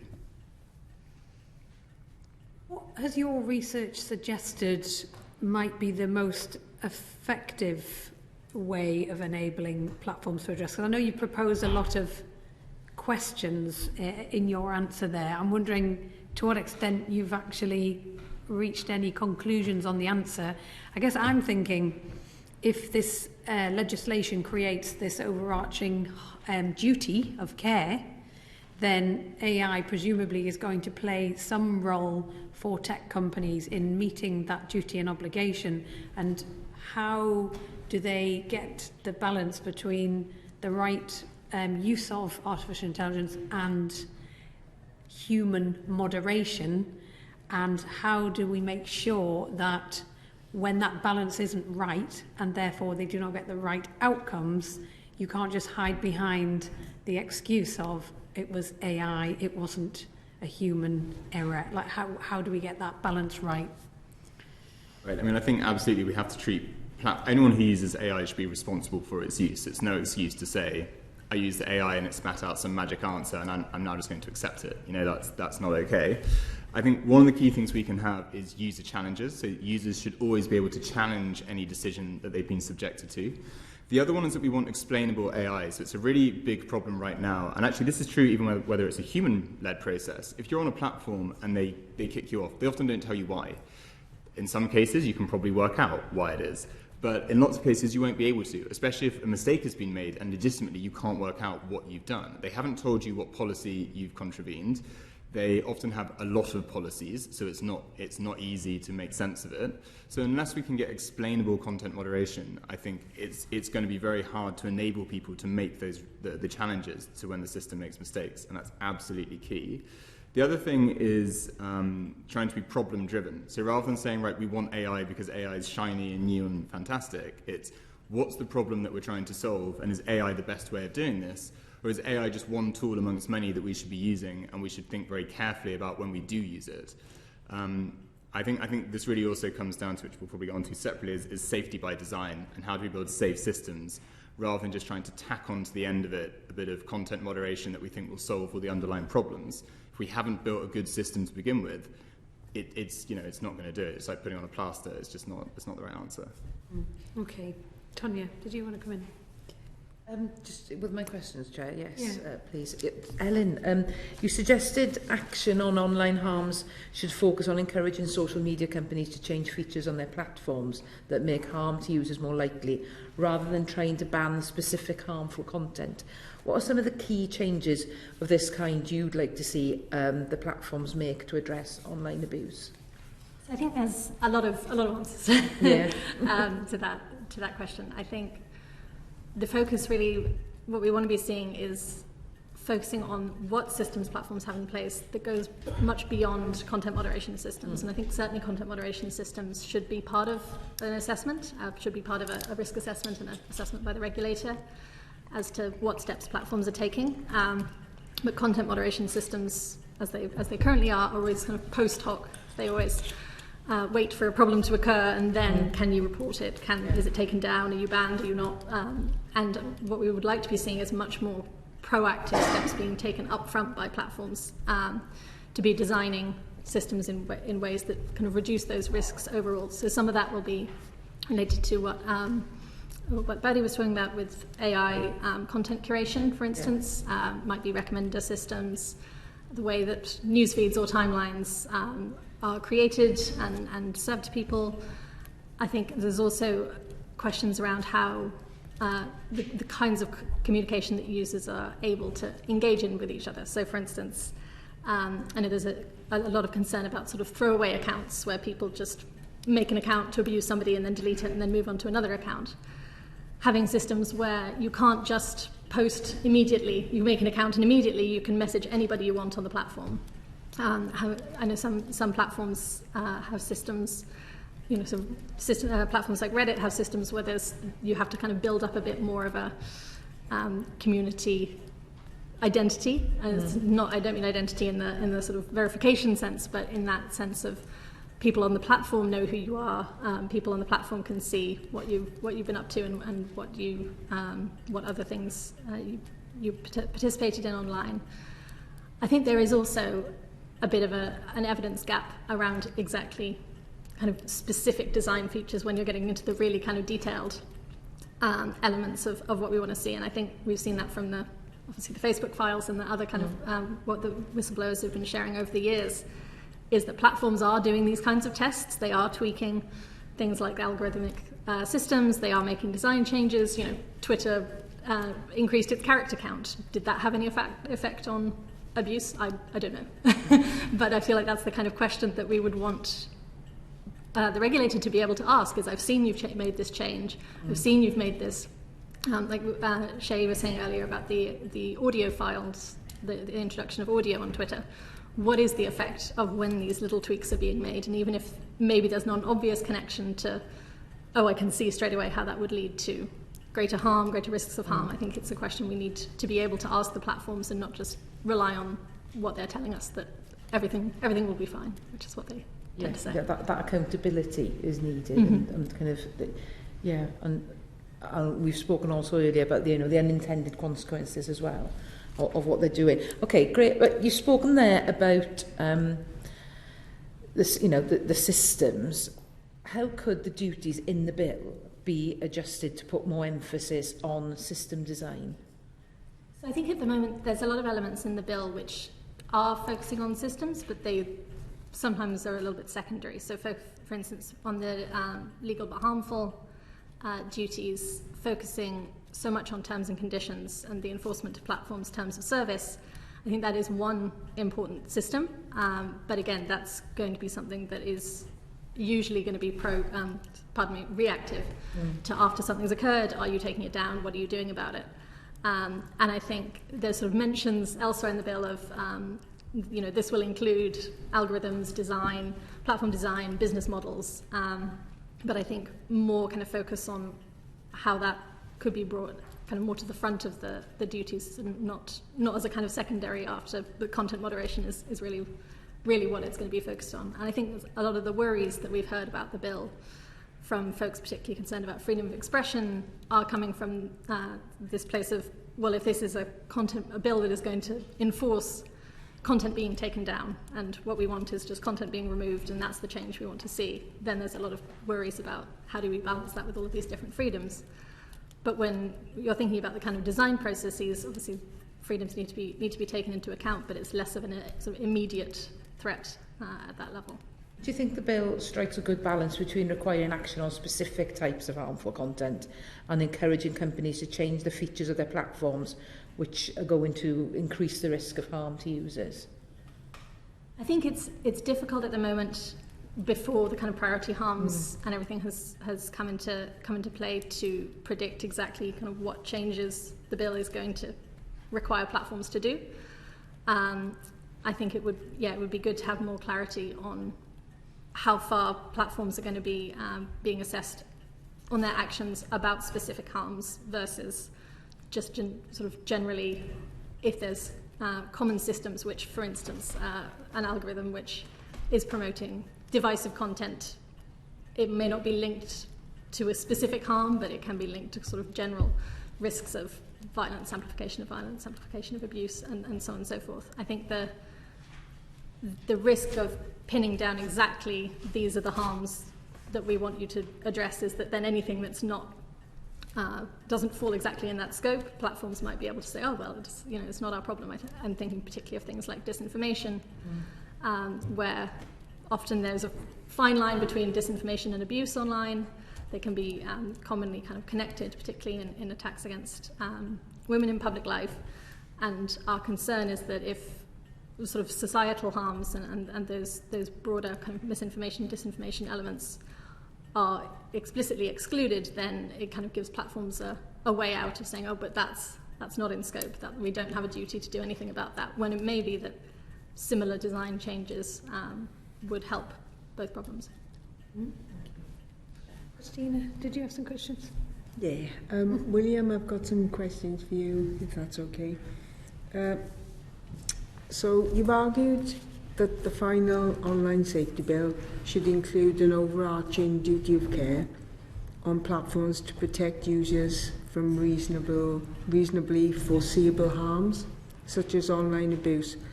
Why do you think this is necessary? We think that the current bill is so split up into so many small pieces in order to constrain the operation of the regulator, to keep it very tight and very focused and to prevent regulatory creep, that there are gaps opening up between a variety of different duties within the bill, and as Ellen has said as well, scattered throughout the bill, that mean it's very hard to get a holistic view of where the harms sit. So in some senses it's that old parts of the bill, it's a bit like the Grieg piano concerto sketch. It's many of the right notes but not necessarily in the right order, and this adds greatly to the bill's complexity, which increases its regulatory burden and also makes it very hard for victims and victims' representatives to reassure themselves that the bill will do its job. So at Carnegie, a few days ago, we published a substantial reworking and reordering of the bill to structure the bill such that it opens with a very clear set of objectives, gives powers to the regulator, and then brings in a broader definition of harm, a more comprehensive statutory duty, which we style as a foundation duty. We don't believe it should replace the specific duty on criminal issues and all the specific duty on children, but it would serve as a stronger foundation for them and also to underpin issues around harm to adults. And I'll just explain a little how we see that working. We feel that the regime won't work well unless you have an almost complete understanding of the range of risks that are arising, particularly on the major platforms. And in the current regime, as set out in the Online Safety Bill, which is designed to be very tight, is designed to be very focused and restrictive, it isn't clear that Ofcom or indeed the companies are really tasked to do a very comprehensive and systematic risk assessment of all the risks that might reasonably foreseeably arise during the operation of the platform. And the language in which many of the risk assessments are bound is a language of proportionality. It's a language of economic regulation rather than of safety regulation, which we see in, for instance, Health and Safety at Work Act 1974, which talks about reasonably foreseeable risks of harm arising. So we have pulled all this together into a duty that looks at harms arising broadly through the operation of the platform. Not necessarily on specific types of content, but that arise through the operation of the platform. So it captures the systems, the processes, the way the platform is run, and that includes, to some extent, of course, the content within that, but it's not focused upon it. We bound a duty with a sense of appropriateness. Nobody, I think, wants a totally bland internet, which is completely safe and where no one can take any risks. So in some cases, it might be appropriate to have different tolerances of risk. And we also talk about preventing and mitigating harms arising, which is language from the United Nations Guiding Principles on Business and Human Rights, which suggests, first of all, we have an obligation to prevent harm, and then if that hasn't worked, then you have to mitigate harm that arises. And also, we link it very firmly to a risk assessment. There seems to be a gap in the bill between Ofcom's broad outlining of risk assessments as it expects companies to do, and what then companies can do, and then say, well, we have this in a comply and explain regime. We'd like to explain to you why we think what we've done complies with what you've set out. We don't there's a strong enough causal link in that area, so we propose strengthening that considerably. And then this provides a much stronger foundation with which to address, in particular, harms that arise to adults. At the moment, Clause 11 of the bill, which refers specifically to that, is extremely weak. It's set out in a very odd way that requires platforms only to deal with issues, not to resolve or mitigate or prevent them. It's a clear choice the government's made because they have mitigate and prevent language in the criminal duty and the duty towards children. And it also suggests in Clause 11 that they should only be dealing with things, as Ellen was saying, in their terms and conditions, which is a downstream issue that arises long after you've taken design decisions about how platforms are. So we're tying things much tighter. So we think this broader foundation duty then gives Parliament the ability to say, well, from all the risks and the regulator, or however that is resolved in the final legislation, to say, well, now we can see all the risks of harm that arise. These are the ones we would like you to focus on, based on a much better understanding of what might be going on the platform. Oh, thanks, William. So, building on that, are there any specific gaps in platforms' likely response to the new regulatory framework? Yeah, so the government has sought, as far as we can tell, to quite rightly allow companies some flexibility in how they comply with guidance from Ofcom. So they've set out essentially a form of comply or explain regime, the sort of thing that comes from the old Cadbury rules around corporate governance in the UK, or in England and Wales. And we feel that some platforms will do that very honestly and openly, and they will do a phenomenal job. And I'm a great believer in regulation, that companies or the people you're regulating have the answer to solving the problem. You mustn't axiomatically assume that they are trying to be bad. They are just doing what they can to earn returns for shareholders. And it's perfectly legitimate for democracies to say there should be different rules that reflect harms to society or returns to society. So some platforms will come up with a different route to complying than Ofcom had ever conceived of that will be absolutely fine. But our strong suspicion is that some companies won't do that. And they need to be pushed rather harder to redo their risk assessments under guidance from Ofcom, possibly conforming to some external standards. And we think that is a major gap in the regime that we've tried to tighten up. It's okay to take a comply and explain approach, but if you're essentially willfully blind because you think that your company is doing such a fantastic thing that the risks, the harms that arise from it are actually trivial compared to your mission, or they're so lucrative given the returns to shareholders that you just don't want to deal with them, then the regulator needs to be able to tell you that you are going to do another risk assessment and you are going to do it to some external standards that it sets. And we think that is a major gap. There are a lot of smaller gaps. There's some circularity around having to know what harm is going to arise before you assess the risk. That is a little bit odd. Maybe that can be tidied up with some better drafting. But it's that particular weakness. Any harm prevention regime has to revolve around the risk assessment. And so you have to make that as strong as possible or as comprehensive as possible, and then choose what you target within that. And that's the particular gap that we've been seeking to tidy up. Thank you, William. Just a last one from me. So if the government decides not to introduce an overarching duty of care, are there changes you'd like to see to the draft duty on platforms to set out how their terms of service deal with legal but harmful content to ensure platforms are effectively addressing harm from this content? It needs to be a process that is much more driven by regulatory and civil society interrogation. So there needs to be a better it mustn't just be so we've set out what we're doing in our terms and conditions, and that's okay. There needs to be a process that assesses whether that is effective in mitigating or preventing harms. Very similar to the one set out for children or for adults, similar in principle, and indeed more familiar to anyone who's come across statutory duties of care in other areas of law. The government's chosen quite deliberately to make Clause 11 relatively weak. There's substantial pressure for them to strengthen it, and we think that is entirely doable because we're in Western Europe and its associated islands.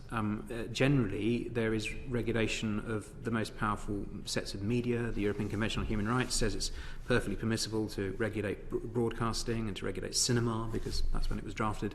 And we're in an age now where these massive advertising platforms that are to earn returns to their shareholders, exploiting the things people write and things people say in order to sell more advertising.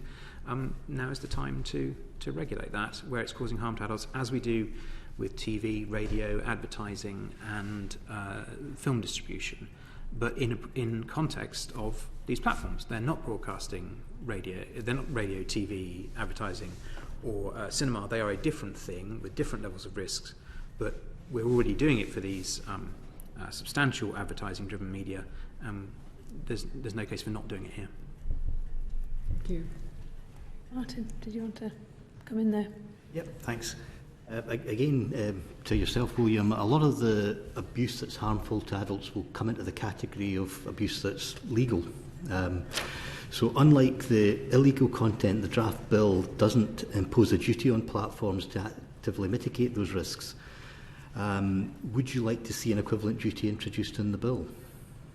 It needs the duty that we've set out from Carnegie would have that effect, but we've taken great care to bound it by or to bind it by appropriateness and the context and the context in which it is set. So one should not be regulating adult content in the same way one does children's content. No one would disagree with that. But nor should all adult content be regulated in the same way. There will be a huge spectrum from very polite, focused discussion about stamps through to far more bawdy discussion about football teams or some other thing, or a discussion that is designed to take place after the pub is closed and is designed to be a bit leery and a bit entertaining or offensive. But people need to be aware, and they can be made aware through regulation measures, of what they are getting into when they go into such conversations, so that they understand what is likely to happen to them, what are the reasonably foreseeable harms that might occur. In much the same way as we expect to be warned in other areas of society and commercial life before we engage in some risks. But also then, once they've entered into that discussion, if it goes wrong and it isn't really what they expect and it becomes far more offensive or harmful to them, then there needs to be a process that they can achieve. They can get some help, or they can get out, or they can get protected, or they can get some resolution. And these very dull systems and processes, and I'm sure as a Member of Parliament, the kind of thing you encounter every day, a simple malfunctioning of complaints processes where an individual person can't be heard by a corporation, a regulated utility, or by a company, that's very much at the crux of this. How can people who are harmed or have had very bad unexpected things happen and get some resolution of that? But also in these platforms, to what extent can they deploy what we sometimes call at Carnegie user defence tools to ensure that they can manage and constrain the conversation, and that their account or their identity on a particular social media service doesn't become forever tainted or forever abused or forever harmful, as we have heard sometimes in testimony to the Scrutiny Committee, where, and you heard at the end of the previous discussion, people are being put off using particular platforms. Their voice is being suppressed by the amount of harm and abuse they receive because they have no way of defending themselves effectively on that platform. Thanks. Would you like to see a role for Ofcom in assessing whether the platforms are interpreting their duty to deal with legal but harmful content robustly enough? Yes, it seems to be pretty straightforward. You know, they're the regulator, and they should make that assessment, but it should be based on evidence and a good faith dialogue with the platform in question. It should be based on Ofcom's general regulatory behaviour, to be proportionate, to be good at regulation, and to regulate responsibly, and also be broadly balanced in the way Ofcom has shown itself, taking very difficult decisions about different types of content. So, for instance, the Piers Morgan judgment a couple of months ago, some people would have said that there was wide disagreement about that, and that's good. There should be a healthy debate about decisions a regulator takes, but it took a tough decision in favour of freedom of speech. Similarly, it's taken other decisions. The case that the Free Speech Union brought against Ofcom to judicially review a decision about a piece of COVID-related programming and COVID disinformation. In that case, the judge was very clear. He said, yes, Ofcom has fully robust and effective processes that are compatible with human rights law, and it can take these decisions. And you might disagree with the decision, but they have a good process for taking a decision. So I think they're well placed to do that. A long track record of doing it, but they have to apply it in a different context now. So what changes would need to be made to the draft bill to enable the regular framework to enable that? I think there's a number of technical changes, some of which we've set out in our proposals. I think much of the enforcement framework the government has brought forward is pretty sound. It's quite clearly based on previous regulatory frameworks. Ofcom has strong powers to require information from companies. In the background, there is a threat of a criminal offence that could be brought forward if they don't supply information. That's quite a contentious issue at the moment.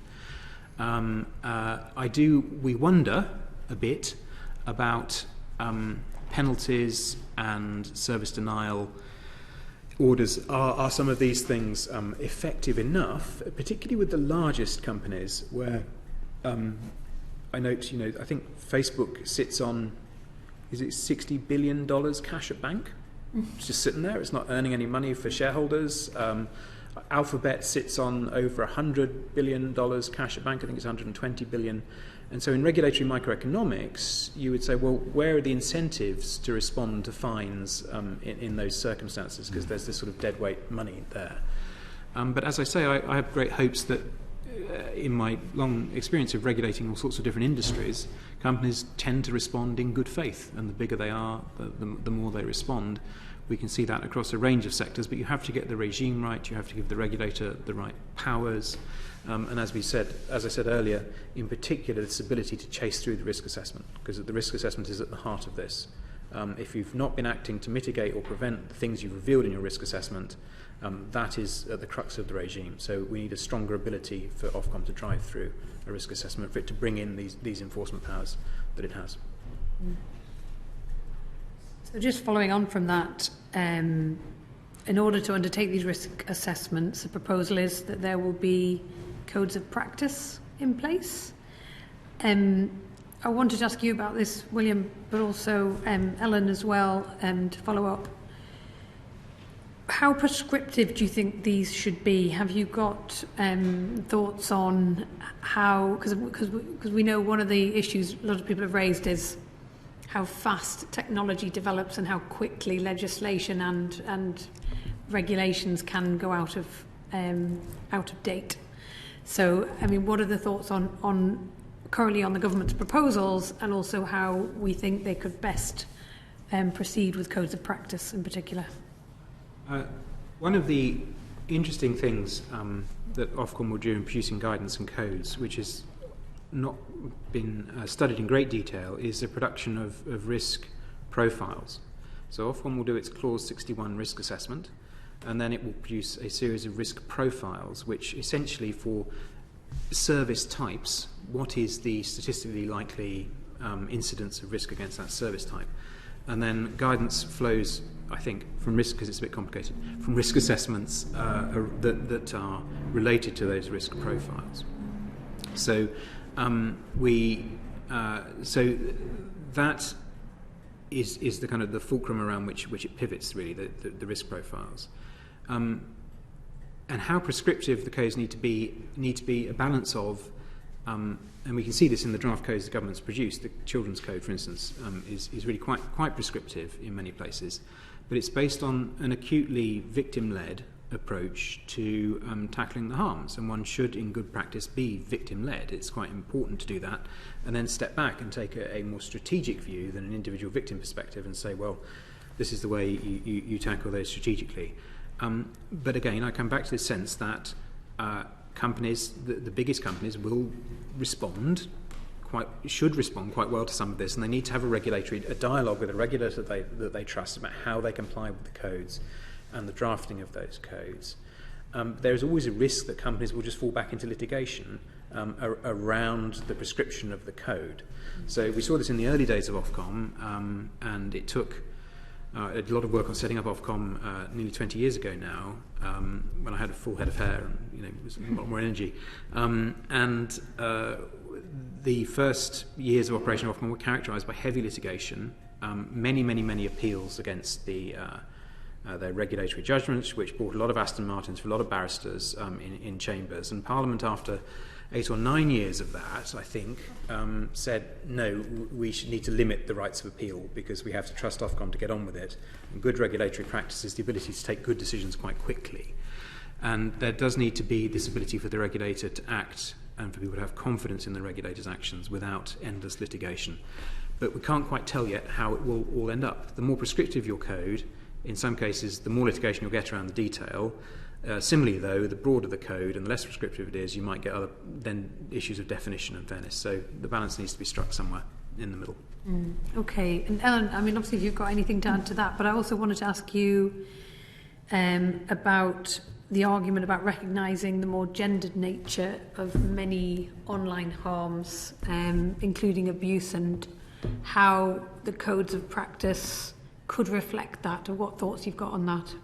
Yeah, so on the how prescriptive should they be, I think they definitely need to be responsive to actual risks that are arising on specific platforms. I think just mandating that this is, this particular design feature or this particular system is the one that you must have is not going to work for actually reducing risks in practice. But I think it's important that what is prescribed in codes of practice is measurable and is something that it's possible for the regulator to be able to judge whether the platform is complying beyond just the platform saying that they're complying, or producing a sort of top-line transparency report that says, yes, we put in place this system, so now everything's fine. We want to be able to see if there actually is a result on the kind of levels of harm that people are experiencing. I think on that and related to how Ofcom would be engaging in that kind of regulatory action, I think it's the role of kind of independent researchers and civil society is really important here. Declare my conflict of interest as a member of a research institute, but I think it's data access is one of the current gaps in the bill. I know that Ofcom has significant information gathering powers, which I think is appropriate, and that there's a recognition that there should be more consultation, there should be more thinking about what a kind of data access for civil society from social media platforms should look like. But I think it's going to be absolutely crucial as civil society to kind of assist Ofcom in holding platforms to account. Ofcom's only ever going to have a finite amount of resources, and there's wide array of expertise that could be brought to kind of assist in that process, but without access to the data, and this is something that we face in our own research, there's really a limit to what you can measure or what you can test or what you can observe. And yes, in cases where sort of Facebook and New York University researchers, they've shut them down for carrying out their research because it went against Facebook's terms of service, I believe. So I think that if there are cases where there's a clear kind of public interest in that data being available and it's needed in order to test how well the codes of practice are being implemented, if they're being implemented, how well they're working, what the effect is, I think having more of kind of stronger mechanisms for being able to do that, obviously taking kind of data privacy into account, I think that would be really useful. I think on the point about gender, I think what is going to be really crucial is that kind of specificity of responding to the actual risks, because what the risks of gendered abuse and gendered disinformation look like, and what the kind of solutions are going to vary hugely across different platforms, are going to vary across different contexts, as Bertie was saying earlier, in different political contexts, in response to different political issues. Using the same toolkits is not going to be very effective, particularly as we know that so just thinking about gender disinformation campaigns, we know that they evolve in response to action taken against them. So if the algorithm is able to detect certain gendered slurs, then people will change the characters in words so that they are able to kind of fly under the radar. And so always trying to kind of play catch up with these sorts of campaigns and these sorts of kind of widespread problems of gendered abuse at scale is always going to be limited. And I think that's why some of the elements which were being discussed earlier around better digital citizenship, better digital literacy, empowering users to be able to kind of control their own online experiences, I think these are all really crucial, but also we need to be thinking, what are platforms, those are all ways users can protect themselves, what are platforms responsible for, what's their role in this, where are they making decisions that may be increasing how gendered abuse is spreading, or normalising gendered abuse as just the way that people communicate on that particular platform. And on the flip side of that, where are platforms where perhaps gendered abuse is less of an issue, and what are they doing right, and what can we learn from them, and how can we apply that and to the kind of expectations that we have of the platforms where it is a problem. And I think all of that requires sort of measurement and investigation, and would hope to see that the kind of regulator would have the powers through the bill to be doing that kind of granular investigation of, we see that there is a problem, we've heard, whether it be anecdotally or through research, that this is a very significant problem. Tell us what you're doing about it, and provide the actual evidence of what impact it's had on the amplification or the spread of gendered abuse. Thank you, Chair. Bertie, will come back to anonymity now. So, previous witnesses have suggested a significant proportion of online abuse is posted anonymously, and that being able to post anonymously encourages abusive behaviour.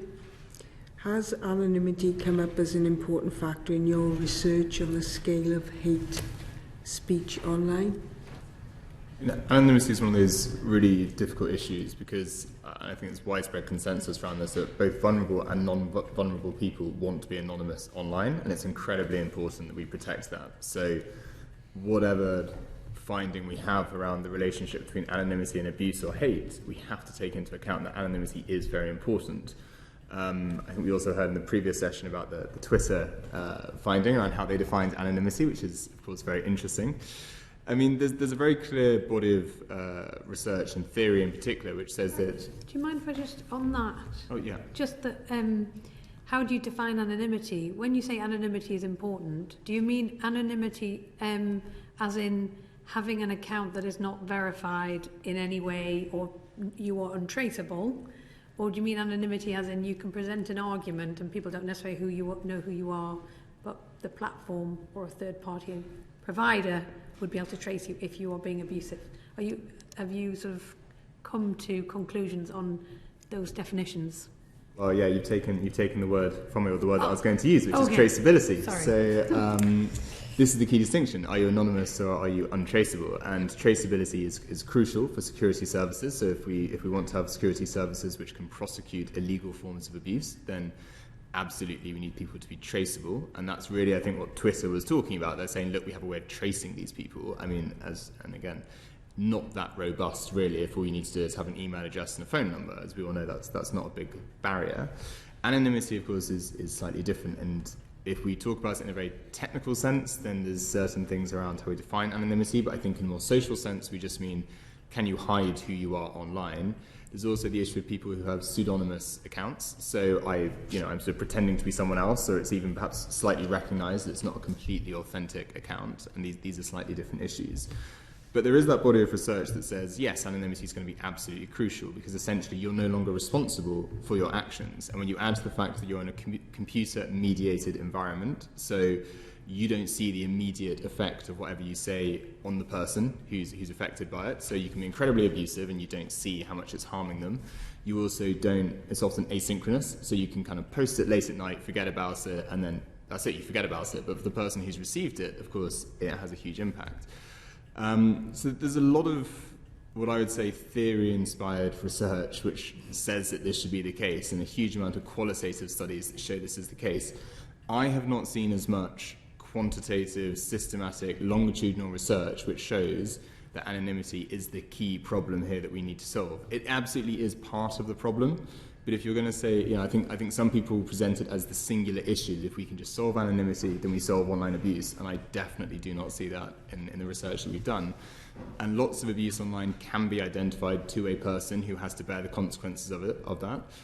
And yet they still do it, and they don't necessarily even see it as abusive. They think they're just letting off steam, or they're just, it's valid for them to say something which is hateful and prejudiced. So, yeah, I think maybe and this goes against some of the sort of general discourse, which is certainly leaning towards the idea that anonymity is the key problem. We don't see that in all the research we've reviewed, though it certainly is part of the issue.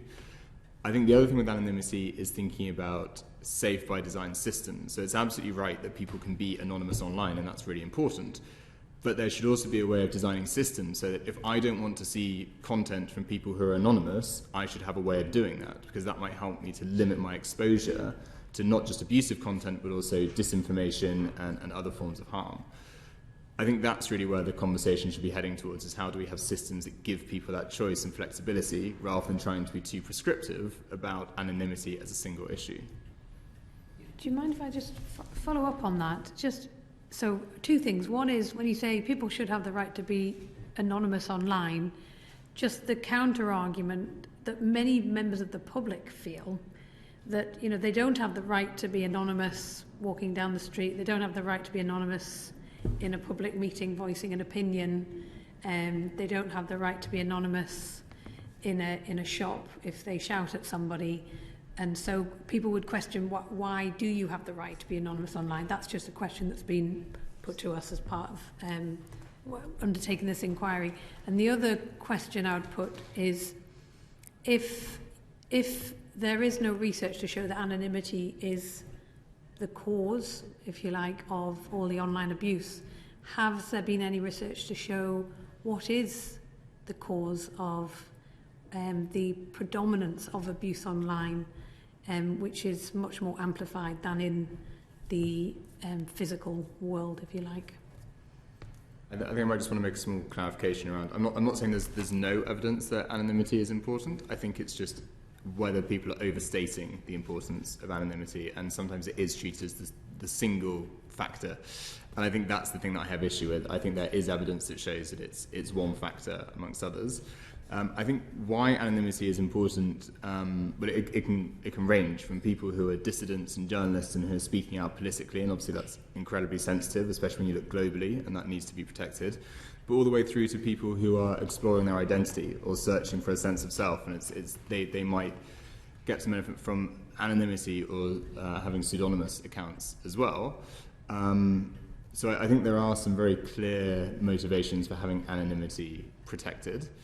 In terms of the reasons why we might ask what are the causes of online hate and online abuse, I think Seyi said it really well in the previous session, where it is often a continuation of what we see in the offline world. There's a lot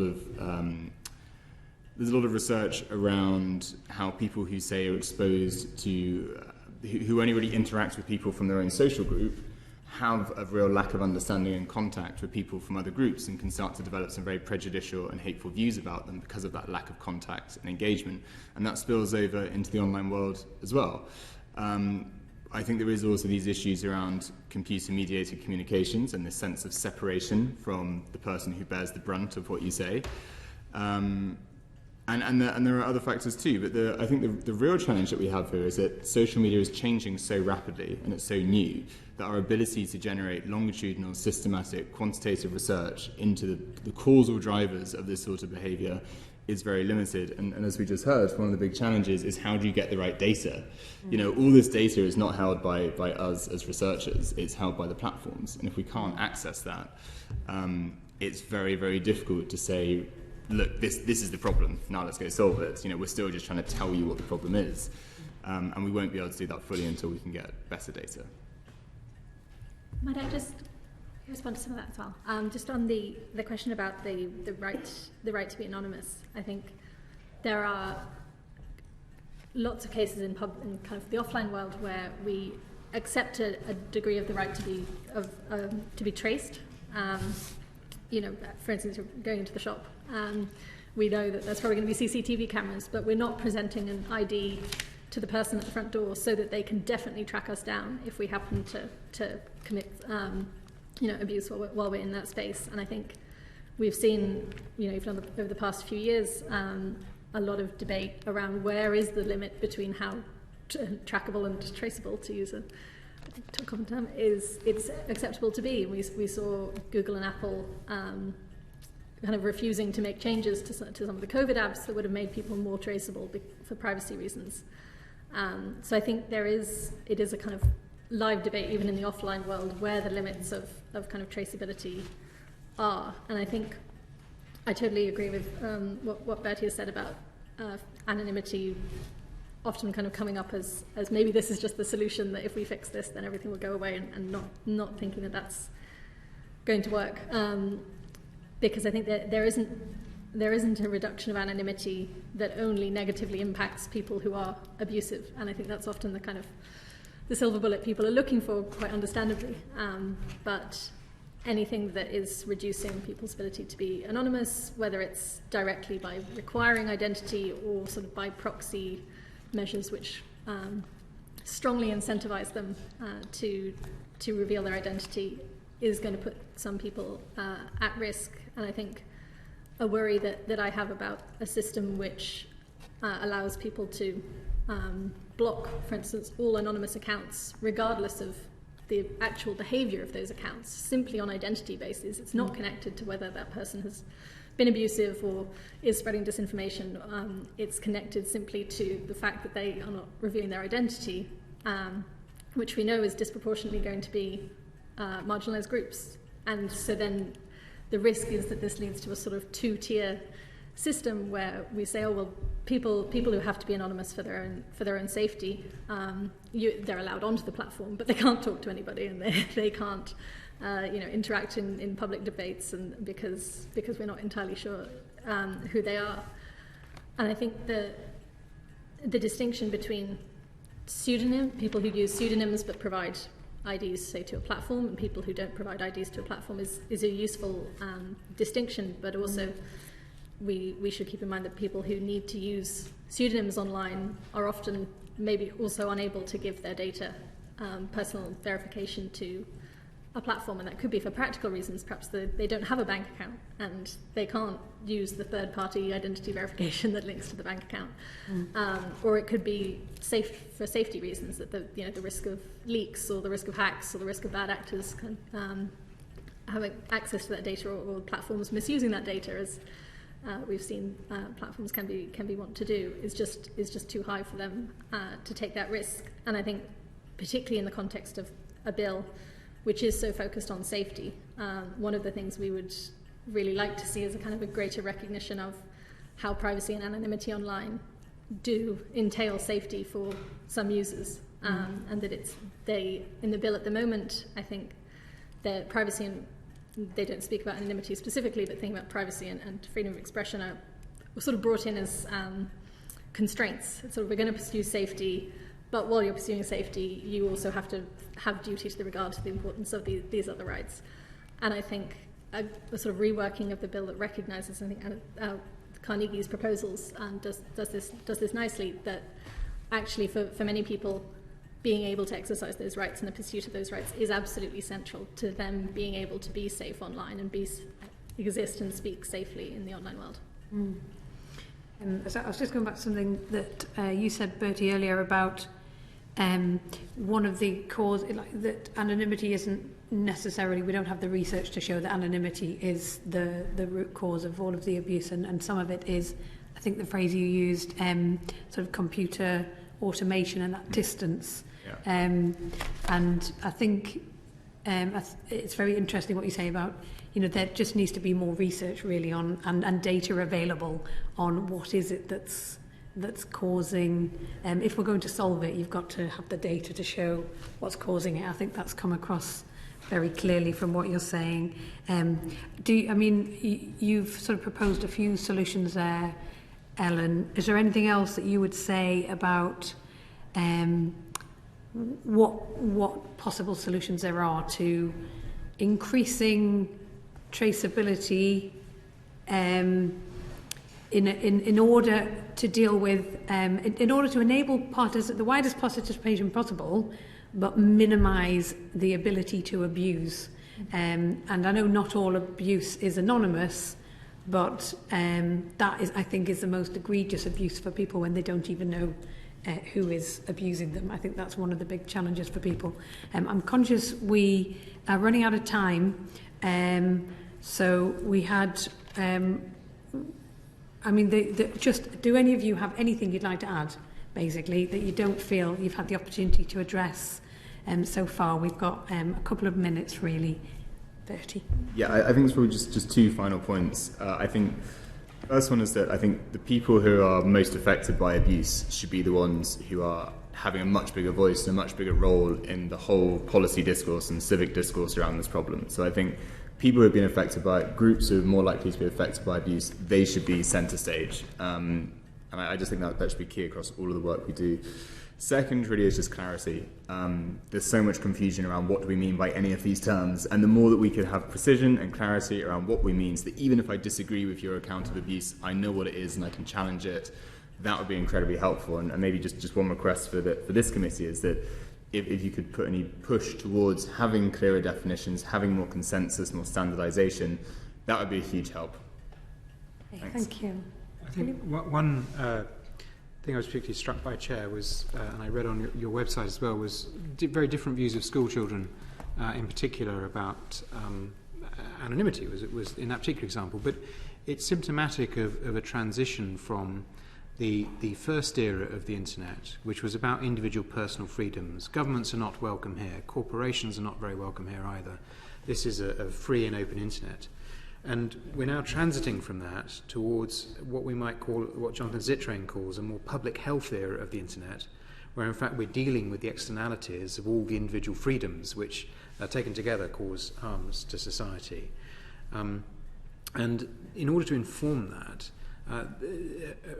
this is a strong role for the regulator in its research. Ofcom, in its broadcasting responsibility, has a very strong track record in qualitative and quantitative research, and so does the BBFC, regulating film distribution, of public attitudes and understanding. And some of it is so detailed, particularly the rank list of swear words that changes every now and then, is almost comedic. But it does inform greatly what is an acceptable level of risk trade-off in society. And so the very action of the regulator being able to conduct that research and also to work with the companies to understand their research better, to bring that out into a regulatory space where they can debate it or discuss it, will greatly improve everybody's understanding of how to prevent online harm and abuse. But what you've also seen, I think, and what other committees examining these issues have seen, is the astonishing and quite distressing breadth of issues that arise. And so the bill does need to be broad enough to understand all of those things and then decide where to focus within some democratic framework informed by the research I was talking about earlier. And at the moment, the government's bill is a little bit too tightly focused on constraining a regulator rather than taking that broader view first and then focusing hard. And I hope, we'll see what the Joint Committee recommends and what your committee recommends. And I'm sure when the Joint Committee's report is debated, you will bring a strong voice to the floor of the House on that. And I hope the Secretary of State, who showed, I thought, commendable spirit of team working to the Joint Committee, will extend that to the output of your work as well and amend the bill appropriately. Thank you. And Ellen, final word. Just a response to your question on anonymity, I think what's really important is to separate and identify exactly which problem, which intervention is trying to solve. So we have the problem of as you said, kind of what happens if someone is abusive online, is committing an offence online, and we can't trace them. And from I think that's much less of a kind of question about the online safety bill and what it's concerned with, and more a question about law enforcement, resourcing of law enforcement. How are they conducting these investigations? How are they supporting people who've been targeted in this way? Are social media companies handing over the data that already they are required to through existing powers? I think there's a separate question, which is how do we reduce the risk of abuse happening in the first place? And I think focusing on traceability risks kind of missing that kind of preventative piece, because accountability is going to always be post hoc, but also is only really going to come into play when we're talking about illegal abuse. And so much of the stuff that we see online is probably counts as legal speech, and so then without that kind of accountability framework, you're then left in a bit of in the dark as to how to tackle it. So I think focusing on how can we prevent abuse from anonymous accounts, from non-anonymous accounts, and I think as to kind of what that looks like, again, as we've said, a lot of that depends on specific platforms and the specific risks and that kind of specific evidence, but I think that's the sort of thing that would be really useful for the regulator to kind of be investing in investigating and asking platforms for their evidence as to what they've found is actually helping reduce those risks. I think on just a final point, I think as I've said, we'd very much like to see the kind of the understanding of safety being broadened out within the bill to understand how safety looks different for different groups, and different kind of rights and freedoms are needed to be a bit more prioritised. I think it's also good to keep in mind that this is going to be world-leading regulation, with there's lots of, obviously we've got the DSA, and other countries have sort of taken some steps, but I think a lot of countries will be watching to see what the UK does, and I think that's why it's particularly important that rights and freedoms are prioritised explicitly, to avoid a kind of copycat regulation in countries with different frameworks where rights are not kind of embedded into everyday practices. So I'd like to see that being also considered in a redraft of the bill. Thank you. Thank you very much. Thank you so much for your time today. Order. The proceeding has ended.